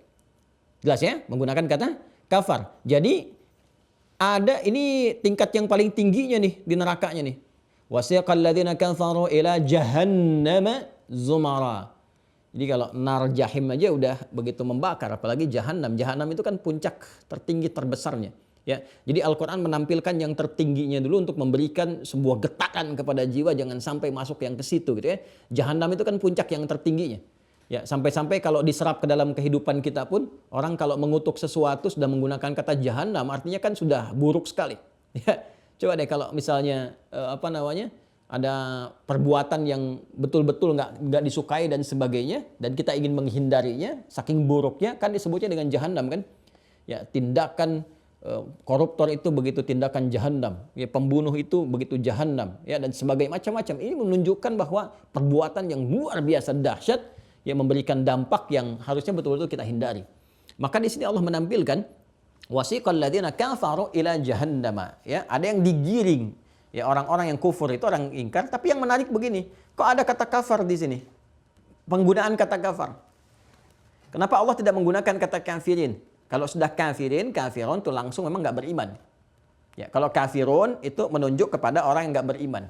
Kalau kafar itu bisa orang yang tidak beriman, bisa orang yang mengaku beriman, tapi perbuatannya seperti orang nggak beriman. Tadi saya sebutkan nggak sholat, nggak macam-macam dan sebagainya, kan? Tapi lisannya mengatakan saya Muslim.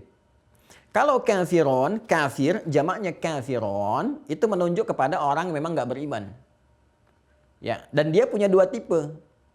Bisa berbuat damai, biasa, artinya nggak melukai orang-orang Islam, tidak menyoal Islam juga, dia menjalani kehidupan aja, cuman dia nggak beriman. Ya, cuma kadang-kadang suka ngajak-ngajak. Kadang-kadang suka ngajak-ngajak. Ya, kan zaman Nabi ada tuh sekelompok orang datang ke Rasulullah. Ya Muhammad SAW, kita nggak usah ribut lah, nggak usah berperang. Ya Nabi juga kalau bahasa kita di hatinya siapa juga yang ngajak ribut ya. Siapa yang ngajak perang? Kan kalian yang perangi, kalian yang ngajak ribut. Ya, mereka mengatakan kita nggak usah ribut dah. Kita nggak usah perang, nggak usah ribut-ribut. Gini aja ya. Kita sepakat aja gitu kan. Malam ini kami nyembah Tuhan kamu, besok-besok kamu nyembah Tuhan kita gitu. Ngajak-ngajak. Dia merangi enggak, cuma ngajak-ngajak dan sebagainya. Maka turun satu surah disebut dengan sifat mereka dengan namanya. Namanya Al-Kafirun. Ya, qul ya ayyuhal kafirun la a'budu ma ta'budun, sampai turunlah kemudian ketentuan yang sangat indah sekali di ujung ayatnya, lakum dinukum waliyadin. Itu enggak ada yang punya kecuali orang Islam. Toleransi tertinggi dalam keberagamaan. Ya, menghormati itu tertinggi. Menghormati itu kan dengan membiarkan, nggak usah ikut-ikutan, silakan aja, silakan. Hormati silakan, nggak mengganggu, nggak apa, silakan masing-masing pilihan. Ya, kalau ditanya kita jawab. Jadi itu sifat kafirun. Makanya jangan heran kalau sekarang misalnya ya nggak memerangi, nggak apa, cuma ngajak-ngajak ada. Itu nggak heran, dari dulu juga sudah ada, 15 abad yang lalu. Jadi kalau nanti ada Car Free Day, ya carnya yang free, ya kan. Tapi misalnya ada orang-orang tertentu nawarin biskuit, nawarin ini itu, ngajak-ngajak, Anda jawab terima kasih atas tawarannya, gitu kan. Sebetulnya 15 abad yang lalu sudah ada yang seperti bapak atau ibu, sana dakwah itu sampai ke surah Al-Kafirun. Itu kafirun. Ada yang sifatnya juga melukai, ada yang sifatnya juga menzalimi dan sebagainya, atau merencanakan sesuatu yang kurang baik misalnya dalam tata kelola kehidupan termasuk bagi orang Islam.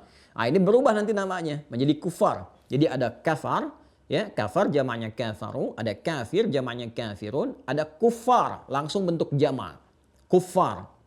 Ya, kufar ditemukan di Quran surah ke-48. Al-Fatah, Quran surah 48 ayat 29. Nanti bisa dicek ya. Quran surah 48 Al-Fatah ayat 29. Ada ayatnya?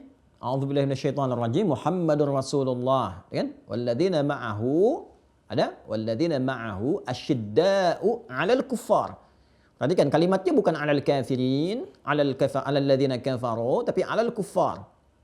Kalau kuffar ini memang golongan-golongan yang sudah orientasinya itu menyerang, menyakiti. Ya, menyerang, menyakiti, ekspansi, zalim dan sebagainya, sehingga butuh ada pertahanan. Pada yang demikian tegas. Ya, baik serangan dengan sekarang dengan budaya, dengan pikiran, dengan pengetahuan, kan ada yang demikian. Ya, muncul aliran-aliran baru itu kan direncanakan tuh. Oh, jangan dikira muncul begitu saja. Nanti lain waktu kita belajar nih, ya. Saya dulu dapat 1 tahun tuh pendidikan mempelajari ya tentang aliran-aliran yang sekarang ini muncul macam-macam. Itu akarnya kemana? Itu ada akarnya. Ya, nanti bahasanya tentang orientalisme. Ya, orientalisme nanti akan ditemukan pasca nanti jatuhnya kerajaan-kerajaan dan kemegahan Islam di Barat, di Andalusia, di Spanyol, nanti munculnya gerakan orientalisme. Nanti bisa dibahas. Kita nanti ada buku, ada pegangannya dan nanti bisa dibuktikan. Ya. Nah, itu nanti akan sangat mengejutkan. Kenapa? Karena bagi sementara orang ya kuliah di kampus-kampus tertentu yang begitu hebat dan sebagainya, terutama di luar, ternyata itu produk orientalis. Ya. Yang di dalamnya bahkan dibuka jurusan-jurusan tertentu kajian keislaman. Cuman ya uniknya begitu pada pulang dari situ konslet semua. Ya, itu dulu kan lancar qul huwallahu ahad, Allah satu, pulang-pulang dari sana ya semua agama sama, menuju pada Tuhan yang sama, caranya beda-beda, makanya pada konslet gitu kan. Makanya pada aneh sih, belajar Islam, belajar tentang Quran, hadis ya kajiannya malah di kampus orientalis.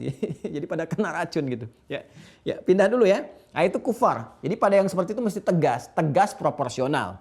Jadi kalau ada gangguan lewat pengetahuan, jawab lagi dengan ilmu, jelaskan. Ya, kalau ada yang mengatakan misalnya begini begitu, semua agama sama, jawab lagi dengan statement yang jelas. Logika balas dengan logika, itu kan? Ilmu jawab dengan ilmu yang benar, dengan kejujuran, dengan kebaikan, dan tetap dengan kasih sayang. Kasih sayang itu artinya tetap kita mendoakan, mengarahkan pada kebaikan. Pilihan tergantung masing-masing. Ya, selanjutnya terserah Anda gitu kan? Ya, dan itu membawa kemudian konsekuensi kembali kepada Allah. Objektif semuanya. Balik ke sini, wasiqal ladzina kafaru ya ila jahannama zumara. Ini kan akan digiring orang-orang yang kafar di sini. Nah, pertanyaannya begini, Jahannam itu kan tingkat tertinggi. Nar itu nama umumnya kan. Yang biasanya tadi di An-Nisa ayat 56 kan? Yang biasanya tuh 56. Ya sebiasa-biasanya neraka ya. Oh, sebiasa-biasanya apa? Neraka gitu ya. Awas hati-hati yang kalau dicelupkan hancur gitu. Nah, ini yang tingkat tertinggi Jahannam. Kenapa di sini ada kafaru? Awas, hati-hati nih, level kafaru yang mana? Kalau yang nggak beriman nggak usah kita bahas. Ini ngaku beriman, kan ada perilaku, berarti ada kemungkinan ngaku beriman kan? Siapa golongan di sini yang ada mengaku beriman disebut kafaru dan berpotensi ke neraka jahanam? Hati-hati ya. Awas nih, kafaru itu kan nanti bentuknya bisa macam-macam. Ya, intinya adalah bertentangan dengan keimanan. Ngaku iman di lisan, nggak mau sholat, masuk kategori kafaru. Ngaku beriman gak mau zakat padahal wajib zakat, masuk kategori kafaru. Tapi siapa kafaru yang dimaksudkan masuk neraka jahanam ini? Karena di neraka yang standar pun dalam tanda petik, standarnya neraka kan? Masuk ke neraka yang itu pun, yang level paling rendah pun disebutnya kafaru juga. Innalladzina kafaru. Yang ini siapa? Nah, kalau ingin kita tahu jawaban yang ini, buka Quran surah keempat An-Nisa ayat 140. An-Nisa ayat 140 paling kiri sebelah bawah. Quran surah keempat, An-Nisa, ayat 140. Ada ayatnya? وَقَدْ نَزَّلَ عَلَيْكُمْ فِي الْكِتَابِ أَنْ إِذَا سَمِعْتُمْ آيَاتِ اللَّهِ يُكْفَرُ بِهَا وَيُسْتَهْزَأُ بِهَا فَلَا تَقْعُدُوا مَعَهُمْ حَتَّى يَخُوضُوا فِي حَدِيثٍ غَيْرِهِ إِنَّكُمْ إِذًا مِثْلُهُمْ. Ada? Nah, sekarang kita temukan. Innallaha jami'ul munafiqina wal kafirina fi jahannama jami'a. Ada? Baru kita temukan. Jadi yang dimaksud kafaru di sini kan disampaikan wasiqal ladzina kafaru ila jahannama ya zumara gitu kan. Mereka kelompok digiring tuh. Zumara itu kelompok bersamaan digiring. Ayo, giring kelompok bersamaan. Siapa kafaru yang dimaksudkan di sini? 2 golongan. Ya, satu yang memang sampai akhir hidupnya nggak beriman. Selesai, karena bakal akhirat kan iman. Ingat ya, ini kalau akhirat kita bicara tentang hal yang gaib kan. Ya, yang gaib itu turunan untuk pembahasannya dan turunan untuk memikirkannya bukan dengan menggunakan akal. Ya, tapi membacanya menggunakan iman. Dan iman referensinya apa? Kemarin kita bahas ya Al-Quran dengan hadis. Dari Al-Quran dan hadis mendapatkan hikmah. Maka akal akan dibimbing untuk menuju itu. Ya, baik. Sekarang perhatikan baik-baik. Yang dimaksud kafaru di sini 2 golongan. Ya, untuk masuk jahannam ini. Pertama, kafirin ya memang tidak memutuskan tidak beriman sampai akhir hidupnya. Ya, menentang, bertentangan dengan hukum Allah, bahkan mencari Tuhan selain Allah. Ya, mencari Tuhan selain Allah. Ya, nanti bahkan akan di akhiratnya suruh dicari sama Allah. Ayo cari nih yang kamu pertuhankan. Ayo cari sekarang. Kumpulkan semua gitu kan, macam-macam. Nanti saling menyalahkan itu. Termasuk yang paling menarik nanti setelah ini selesai kita masuk kepada lawan malaikat. Ya, yang kita kenal dengan setan itu. Itu setan masih sempat-sempatnya pidato. Dan sebelum pidato menolak klaim itu. Ya, orang-orang yang pernah mengikuti setan. Ya, mereka berkata, gara-gara kamu nih kan, kita masuk ke sini, kita terancam dengan hukuman. Kata setan, ya, saya nggak maksa. Saya kan cuma memberikan was-was. Quran juga ngasih tahu, alladzi yuwaswisu fi sudurin nas. Kan? Ya, ada saya cuma ngajak itu pun halus. Saya nggak maksa. Salah kamu kenapa ikut? Salah kamu kenapa ikut? Dia berlepas diri itu. Ya, nanti berlepas diri itu, semua berlepas diri. Dan setelah itu dia pidato. Nanti kita lihat deh ketika masuk sempat-sempatnya pidato tuh. Ya, nanti pokoknya kita kalau belajar Qur'annya itu nyambung, wah itu luar biasa deh ya. Jadi satu sisi memberikan kesan tersendiri, sisi lain kita waspada, sisi lain kita takut, sisi lain kita semangat untuk menunaikan amalan, ya. Nah, ini kafirin. Kemudian munafikin. Ya, innallaha jami'al munafiqina, ya. Munafikin jamak dari kata munafik.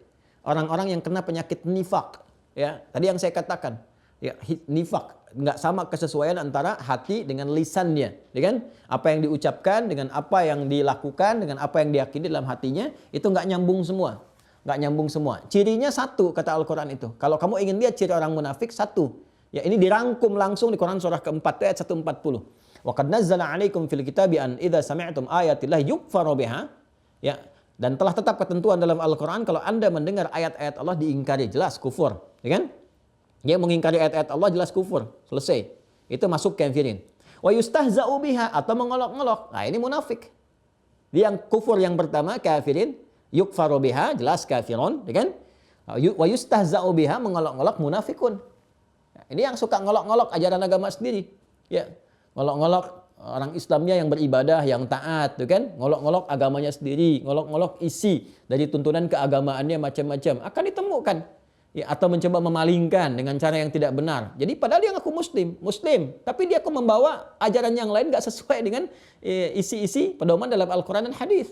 Bawa ini, bawa itu yang gak ada kesesuaiannya, bahkan bertolak belakang. Dan uniknya ketika orang konsisten mengerjakan ajaran Al-Quran, dan itu dijamin misalnya oleh undang-undang setempat, seperti di kita misalnya kan, di Indonesia, alhamdulillah bersyukur pada Allah. Pasal 29 ayat 2, negara menjamin kemerdekaan tiap-tiap penduduk untuk memeluk agamanya masing-masing dan beribadah menurut agama dan kepercayaannya itu. Jadi kalau kita ibadah, kita dijamin. Sholat, dijamin undang-undang, gak boleh diganggu orang sholat. Mau sholatnya tahajud kah, sholat duha kah, sholat witir kah, macam-macam kah, ya kan? Baca Quran, menghafal Quran, dijamin. Ya. Memelihara jenggot, merawat, berhijab, bernikab itu bagian dari ibadah. Levelnya kan beda-beda, ya kan? Ada yang sunnah kah, ada yang wajib kah, ada yang macam-macam, silahkan sesuai dengan levelnya. Ada yang mubah, nggak ada masalah di situ. Ya, yang aneh itu negara menjamin, negara memberikan jaminan. Quran pun menghadirkan pedoman. Ini ngolok-ngolok, ya kan? Waduh, datang ninja tuh. Nah, hati-hati tuh, ya kan? Ya ngolok-ngolok perempuan bernikab dan sebagainya. Awas nih, waduh calon teroris nih. Wah, masuk pesantren. Hati-hati tuh. Dia lisannya mengatakan dia muslim, tapi saat yang bersamaan dia cela tempat menimba ilmu agama, dia cela sebagai sarang teroris. Ya, orang berjenggot dia kecam dan sebagainya. Orang merawat dengan baik ya dan sebagainya. Itu. Ini hati-hati, itu nifak itu. Ya, puncaknya apa? Dia mencela tauhidnya sendiri, di dasar keyakinannya kepada nilai keberagamaannya yang bahkan dijamin oleh undang-undang dan menjadi hak asasi di setiap tempat, ya kan? Hak tertinggi yang sangat dihargai, ya hak untuk beragama, hak berkeyakinan, itu dicela sendiri. Ya, digoyang tauhidnya. Semua agama sama, menuju pada Tuhan yang sama, cuma caranya beda-beda. Dipaksa keluar dari keyakinan untuk meyakini apa yang mereka buat. Dan saat yang bersamaan dia bisa mengatakan saya muslim. Itu konsletnya kan luar biasa tuh.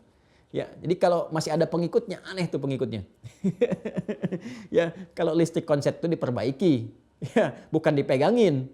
Nah, ini kok pikiran konslet diikuti, diperbaiki. Jadi yang listrik konslet itu kan bahaya. Ini ada listrik konslet bahaya, diperbaiki. Panggil dari PLN, betulin satu-satu tuh. Panggil pakarnya, betulin, rajut lagi. Bukan dipegangin. Ini bukan masyarakat datang, apaan tuh? Konslet dipegangin. Jadi kesetrum semua.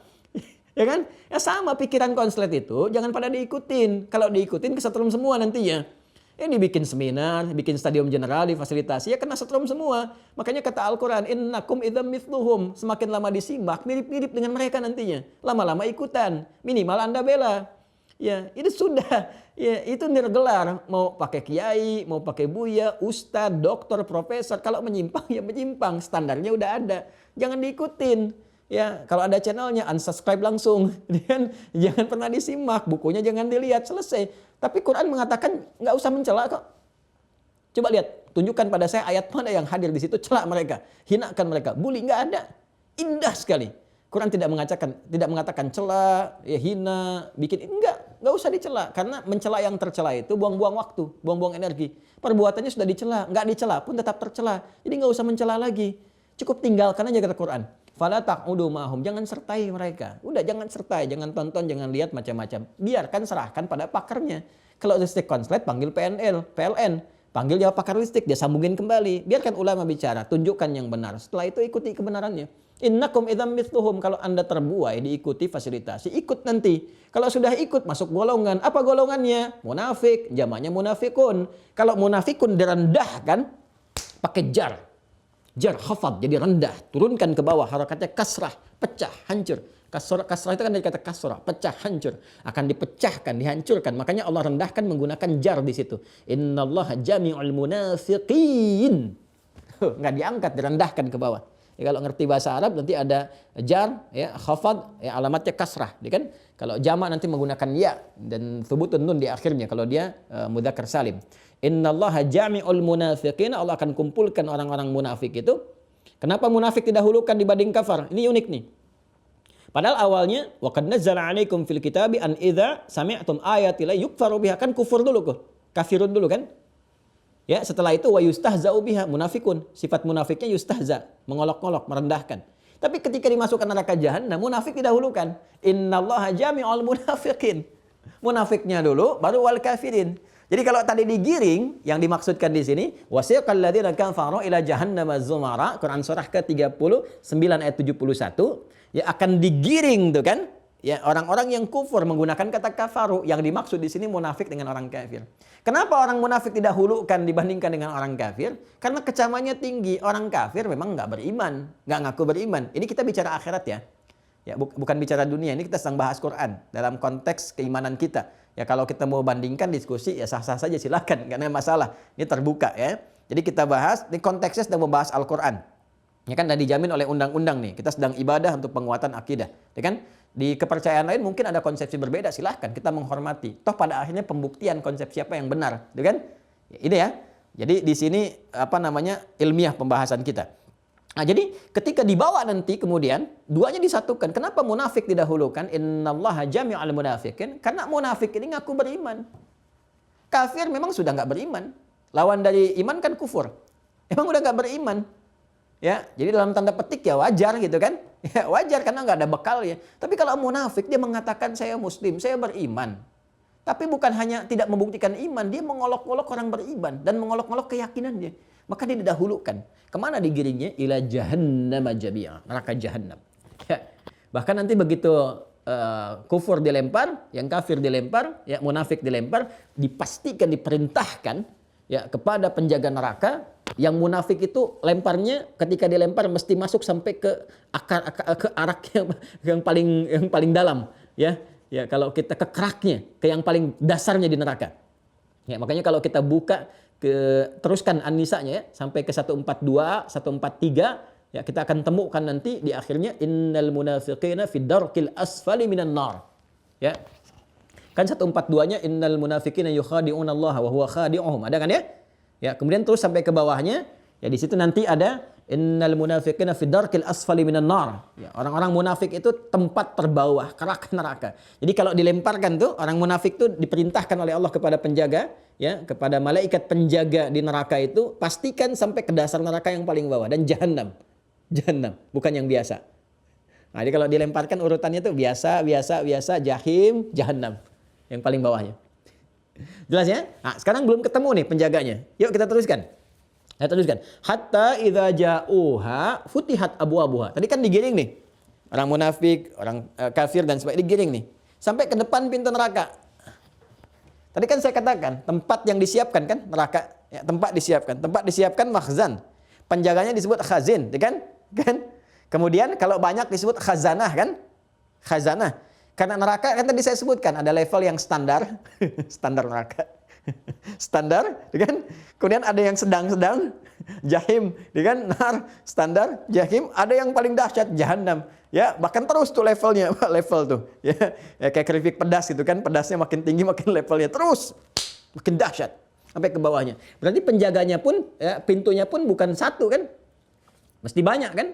Makanya di sini disebutkan jamak, futihat abwabuha, pintu-pintunya ya, dibuka. Nah, kemudian setelah pintunya dibuka apa yang terjadi? Wa qala lahum khazanatuha. Ah, ini dia. Kita temukan kalimat khazanah. Ini yang saya maksudkan. Wa qala lahum khazanatuha. Ya. Maka para penjaganya mengingatkan kepada mereka, mengecam kepada mereka, mengecam. Wah, dikecam tuh. Ini pintu, sebagainya. Itu neraka. Neraka ya. Ingat, neraka. Neraka nih. Nih admin nih, awas hati-hati nih. Ya. Nah, ini nih. Ini abwab. Hatta idza ja'uha, ya futihat abwabuha. Buka pintunya. Tadi kan digiring tuh, digiring. Dan cara menggiringnya hati-hati, bukan menggiring kayak orang ke surga. Ya, atau kita minta semua berbaris, enggak. Saufan nuslihim nara. Ya, kembali ke An-Nisa itu ayat 56, ubun-ubunnya ditarik. Jadi direndahkan, tarik semua. Ya, semua tarik tuh. Direndahkan sampai ketiba di depan pintu nerakanya. Ya. Kemudian waqala lahum khazanatuha, para penjaganya, ini khazanah yang tadi saya sampaikan. Ya, disebut dengan khazanah. Dan kita temukan ya kalimat khazanah ya. Khazanatuha. Qala lahum khazanatuha alam ya'tikum rusulun, dan seterusnya. Ya, dikecam nih, ada kecaman. Kalian ini ya kurang apa lagi, udah diberi nikmat, ya berlimpah ruah, nggak kenal Allah juga, dikirimkan rasul, nggak mau diikutin juga, dengar azan tiap hari dikasih telinga, nggak mau respon. Ngelihat orang ke masjid, ngelihat orang baca Quran malah dimarahi dan sebagainya. Wah, udah nih dikecam habis di sini nih. Ya, dan nggak ada senyumnya sama sekali. Nggak ada senyumnya. Ya keras. Kemudian bengis dan sebagainya. Buka Quran surah ke-66. Ayat yang ke-6. Ini sifatnya nih. Sifat ya, penjaga khazanah ini, penjaga. Penjaga neraka.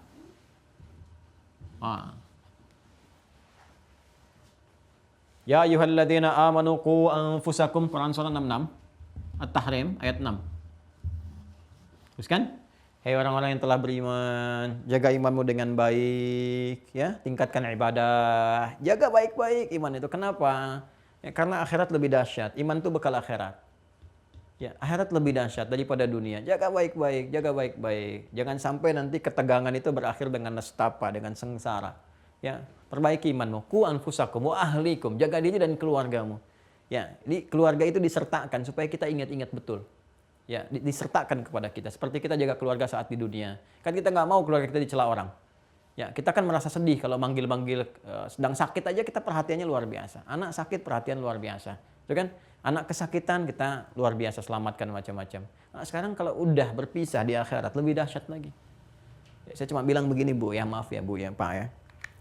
Bagaimana perasaan kita nih sebagai ayah, sebagai ibu dalam saat yang bersamaan ketika anak menjerit-jerit, "Mama, Papa, tolong selamatkan saya. Tolong saya. Ma mintain syafaat Ma sama Allah, Ma. Bapak tolong Pak, selamatin saya Pak di sini Pak. Ya, Anda sekarang pengen sholat, Anda sekarang pengen zakat, dan sekarang sudah nggak ada waktunya lagi. Fa asaddaqa wa aku minas shalihin." Semua berkata, kami ingin kembali ya Allah, sebentar aja. Dan mereka minta tolong dan kita nggak bisa berbuat apa-apa. Ya kan? Ya, sementara anehnya begini, saat di dunia itu kan dikasih gambaran. Saya beri ilustrasi begini ya. Kalau ada kebakaran dalam rumah, anak-anak terjebak di dalam, ya kan? Apa yang Anda lakukan? Anda akan berusaha sedapat mungkin kan? Dobrak kamarnya, dan terus begitu terjebak di dalam lagi tidur anak-anak tuh. Terus dikasih tahu, bangun kebakaran, nggak mau bangun. Nah, Anda biarin aja tidur. Ya, itu kan pasti Anda akan merespon. Refleks Anda katakan, ayo bangun, ditarik kan. Anda pasti akan seret kan. Anda seret, Anda keluarkan, dia baru sadar kebakaran, Anda tarik kan. Ya, saya cuma mau ngasih tahu, api neraka lebih panas. Lebih panas, lebih dahsyat, lebih luar biasa. Ya, Enggak, Allahu Akbar. Semoga Allah melindungi kita ya kalau kita baca dengan iman, baca dengan iman, baca dengan iman. Lebih dahsyat, ancamannya lebih tinggi. Jadi wajar. Kalau ada pancaran iman itu tidak dibuktikan, orang tua mengingatkan tuh wajar, nggak usah marah. Kalau sholat lagi malas, ya orang tua harus paksa anaknya, cepat sholat, cepat begini. Wajar, karena api neraka lebih panas. Kalau rewel, kalau bawel, kalau mengingatkan macam-macam, jangan marah. Kenapa? Karena pancaran iman yang bicara. Jadi kalau ada orang tua mengingatkan seperti itu, ya duhai, kan saya pernah mengalami masa-masa demikian dan sebagainya. Kita semua kadang-kadang diingatkan seperti itu, kan? Atau orang tua juga dengan supportnya. Kita melihatnya jangan orang tuanya. Atau melihatnya jangan anaknya. Ngelihatnya pancaran imannya. Jadi kalau orang tua ingatkan, guru kita ingatkan, oh ini imannya berbicara. Iman saya sedang dikhitab, diajak bicara. Saya diingatkan. Kenapa? Ghilazun syidadun la ya'sunallaha ma amarahum wa yaf'aluna ma yu'marun. Enggak ada canda-candanya dikit pun. Malaikat ini enggak ada canda-candanya. Enggak ada senyum. Enggak ada senyum keras, bengis, ya, keras, bengis dan sebagainya. Pernah dalam satu riwayat Nabi sallallahu alaihi wasallam itu menyampaikan, ya ketika beliau itu diisrakan kemudian mi'raj, nanti sangat populer sekali di kitab-kitab hadis, juga ada di kitab-kitab tentang riwayat ya dan sebagainya, ya di Al-Bidayah wan Nihayah, kemudian juga di tafsir-tafsir dan seterusnya. Ketika beliau diisrakan kemudian dimi'rajkan, kan itu terus disambut semua malaikat. Semua mendoakan khaira, khaira, khaira, masya Allah, orang baik datang, semua baik, ini baik dan sebagainya, baik, baik, baik. Semua senyum, kecuali satu nggak senyum. Tapi mendoakan juga sama seperti yang lain. Nabi keheranan bertanya pada malaikat Jibril, ya Jibril itu siapa? Dia berkata perkataan yang sama dengan yang lain. Ya khaira, mendoakan saya, mengatakan yang baik-baik dan sebagainya. Tapi nggak ada senyumnya sedikit pun. Disebutkan oleh malaikat Jibril, dia penjaga neraka katanya. Dia penjaga neraka dan pimpinannya. Ya, siapa pimpinannya? Nanti kita masuk ayat lagi. Ya, nah, jadi ini gambaran ini dijaga nih. Ya, jaga. Berarti kan banyak kan yang jaga itu. Nah, begitu dimasukkan, disiksa, baru kemudian dihukum dan sebagainya, dihukum terus, habis, mereka kemudian memohon, minta dibebaskan, minta kepada Allah, gitu kan? Ya, melalui malaikat-malaikat penjaga ini, ya karena malu kepada Allah, minta kepada malaikat itu, ya. Nah, ini direkam dengan sempurna, ini digambarkan dan nggak ada yang menyebutkan ini kecuali di Al-Quran. Buka deh, buka Quran surah ke-40, Ghafir, ayat 49 sampai ayat 50. Ayat 49 sampai 50. Saya mau terangkan dari akarnya ya, sampai kita mengerti kemana nanti. Yuk kita sama-sama buka. Tadi kan 39 ya, sekarang surah 40. Surah 40 Ghafir. Ayat ke-49 sampai ayat ke-50. Ada? Wa qala alladziina fin nari. Ada? Wa qala alladziina fin nari. Ada ya? Yuk kita baca tuh. Jadi ini kan tadi baru digiring sampai depan pintunya kan? Quran surah 39 ya ayat 71 kan? Digiring kan? Dikecam. Nah, sekarang udah masuk nih. Alurnya nyambung tuh. Udah masuk tuh. Surah 40 ayat 49 udah masuk. Wa qala alladziina fin nari. Maka berkata orang-orang yang sudah masuk. Fi itu udah masuk ke dalam. Fi udah masuk ke dalam. Jadi fi di dalam. Aina Muhammad, ya? Kemana adik Muhammad itu? Oh, fil bait, dia di dalam rumah. Ya kan? Dia masuk dalam. Wa fil masjid, di dalam masjid. Wa qala alladziina fin nari li khazanati jahannam. Maka ya kan, orang-orang yang sudah masuk ke neraka, ke jahanam itu, tadi ini nyambung yang tafsir di Az-Zumar tadi, ya. Mereka kemudian meminta, ya memohon kepada siapa? Di khazanati jahannam, kepada para penjaga. Khazanah ingat tadi saya sampaikan, bentuk jamak dari kata khazin, kepada para penjaga neraka. Ud'u rabbakum yukhaffif 'anna yawman minal 'adzab. Ya, tolong mintakan kepada Rabbmu gitu kan. Ya, para penjaga, tolong mintalah kepada Rabbmu. Kami minta syafaat, ringankan aja deh. Ringankan sehari aja dari siksa ini. Sehari aja minta. Ya, sehari itu berapa lama gitu kan? Ya, minta 1000 tahun gitu ya. Minta tolong diringankan sehari aja, minta ringankan. Minta. Karena saking malunya menghadap Allah. Ya, dihisab aja udah tertunduk kan?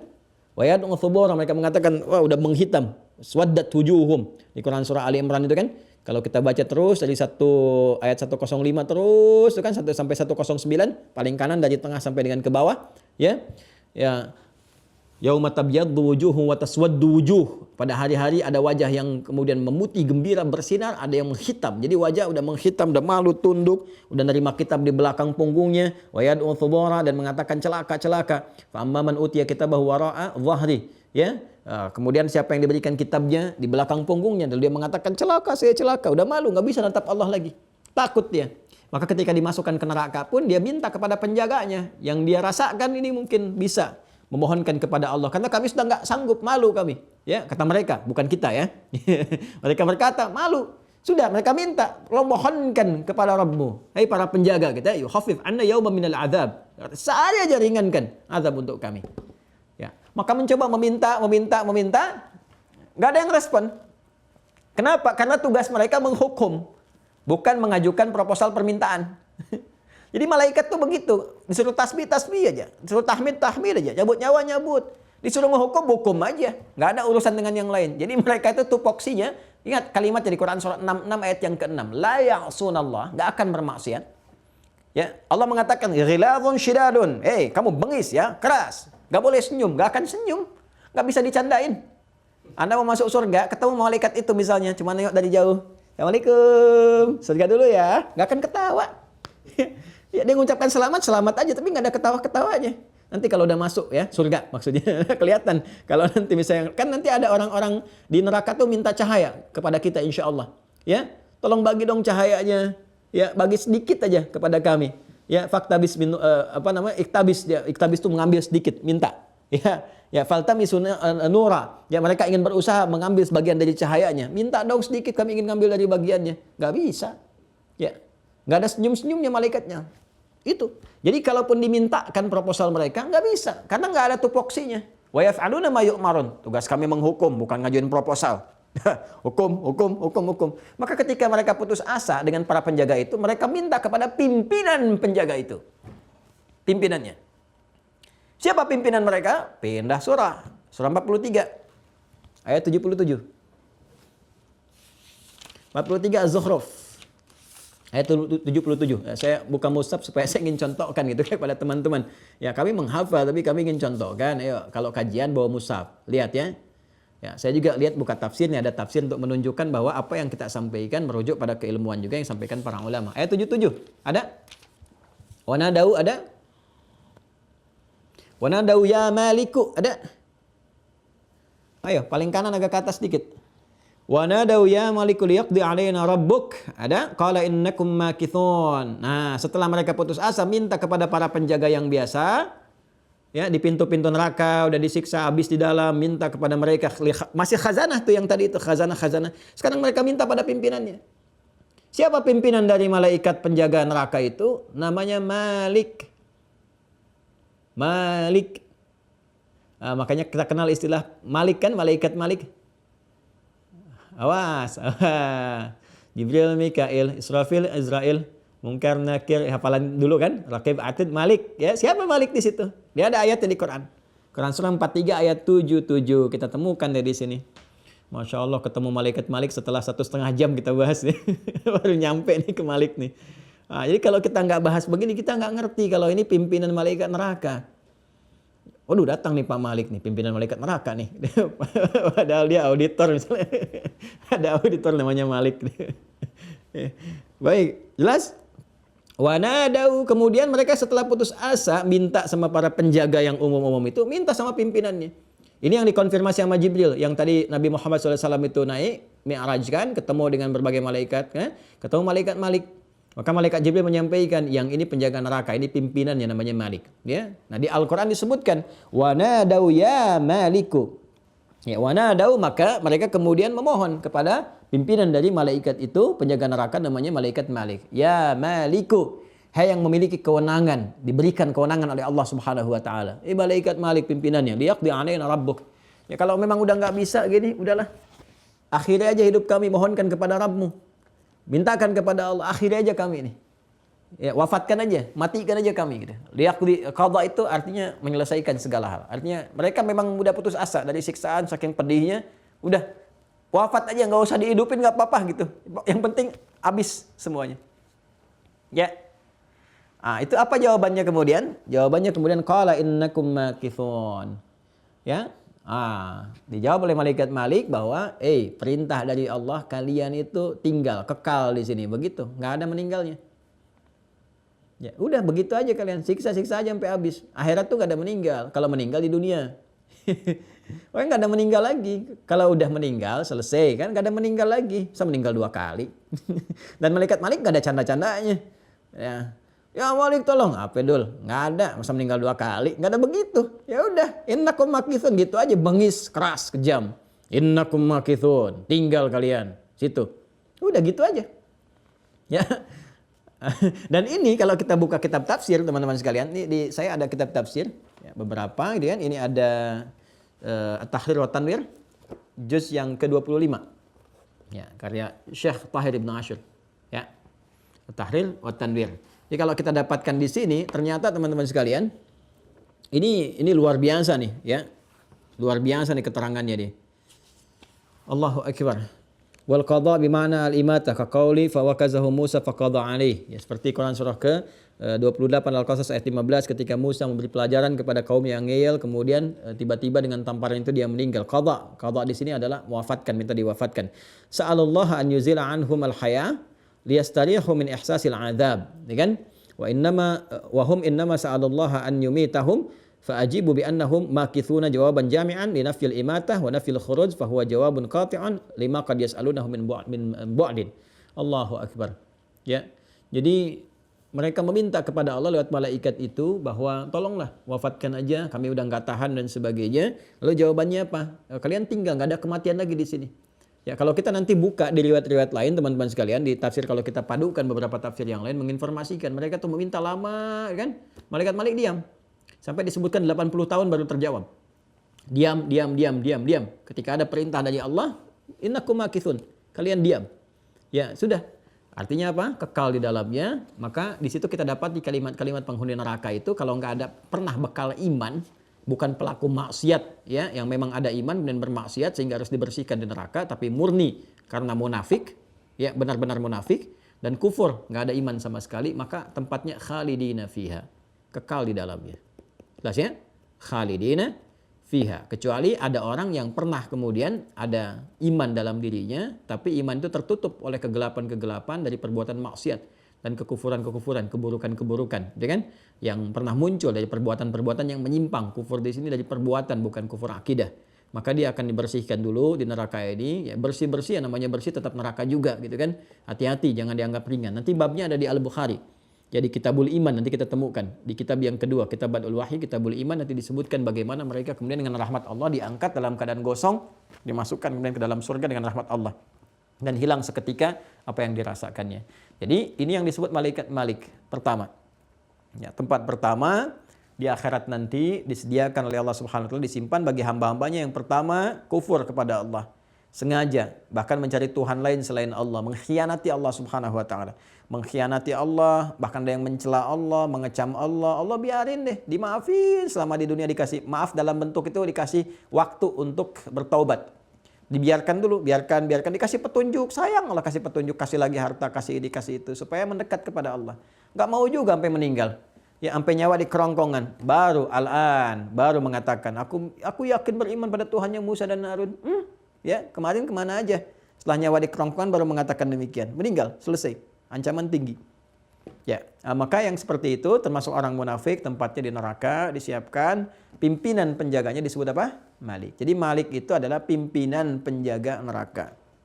Ya, jadi kalau disebutkan Malik ya, dari malaikat begini diurutkan, maka yang penting kita ingat adalah bukan namanya. Sifat, karakter, ancaman-ancamannya yang menjadikan kita merasa takut dan menghindarinya. Makanya kan fitrah hukum umum diterapkan dalam kehidupan kita. Lihat di KUHP macam-macam kan? Itu kan disebutkan kalau ancaman tinggi berarti perbuatannya itu harus betul-betul dihindari. Coba lihat kalau ada hukuman ancaman mati misalnya kan, kita kalau naik pesawat dari luar negeri itu mau landing, ya misalnya landing di Soekarno-Hatta tuh, itu selalu disampaikan. Pramugarinya udah nyampaikan, bahkan pilotnya langsung hati-hati, jangan bawa narkotika gitu kan. Jangan bawa barang-barang yang sangat berbahaya seperti narkotika dan sebagainya. Ancaman kematian, hukumannya adalah kematian, ancamannya hukuman kematian. Itu diingatkan betul di awal. Diingatkan. Jadi semakin berbahaya, ya, semakin tinggi tingkat ancamannya, maka itu yang kita ingat, ya. Sekali-kali ngajinya keluarkan tentang neraka tuh, bahas. Terus apa aja yang menyebabkan masuk ke sini, sehingga perilaku ini diturunkan. Itu kurikulumnya ya, keluarkan oleh kita tuh.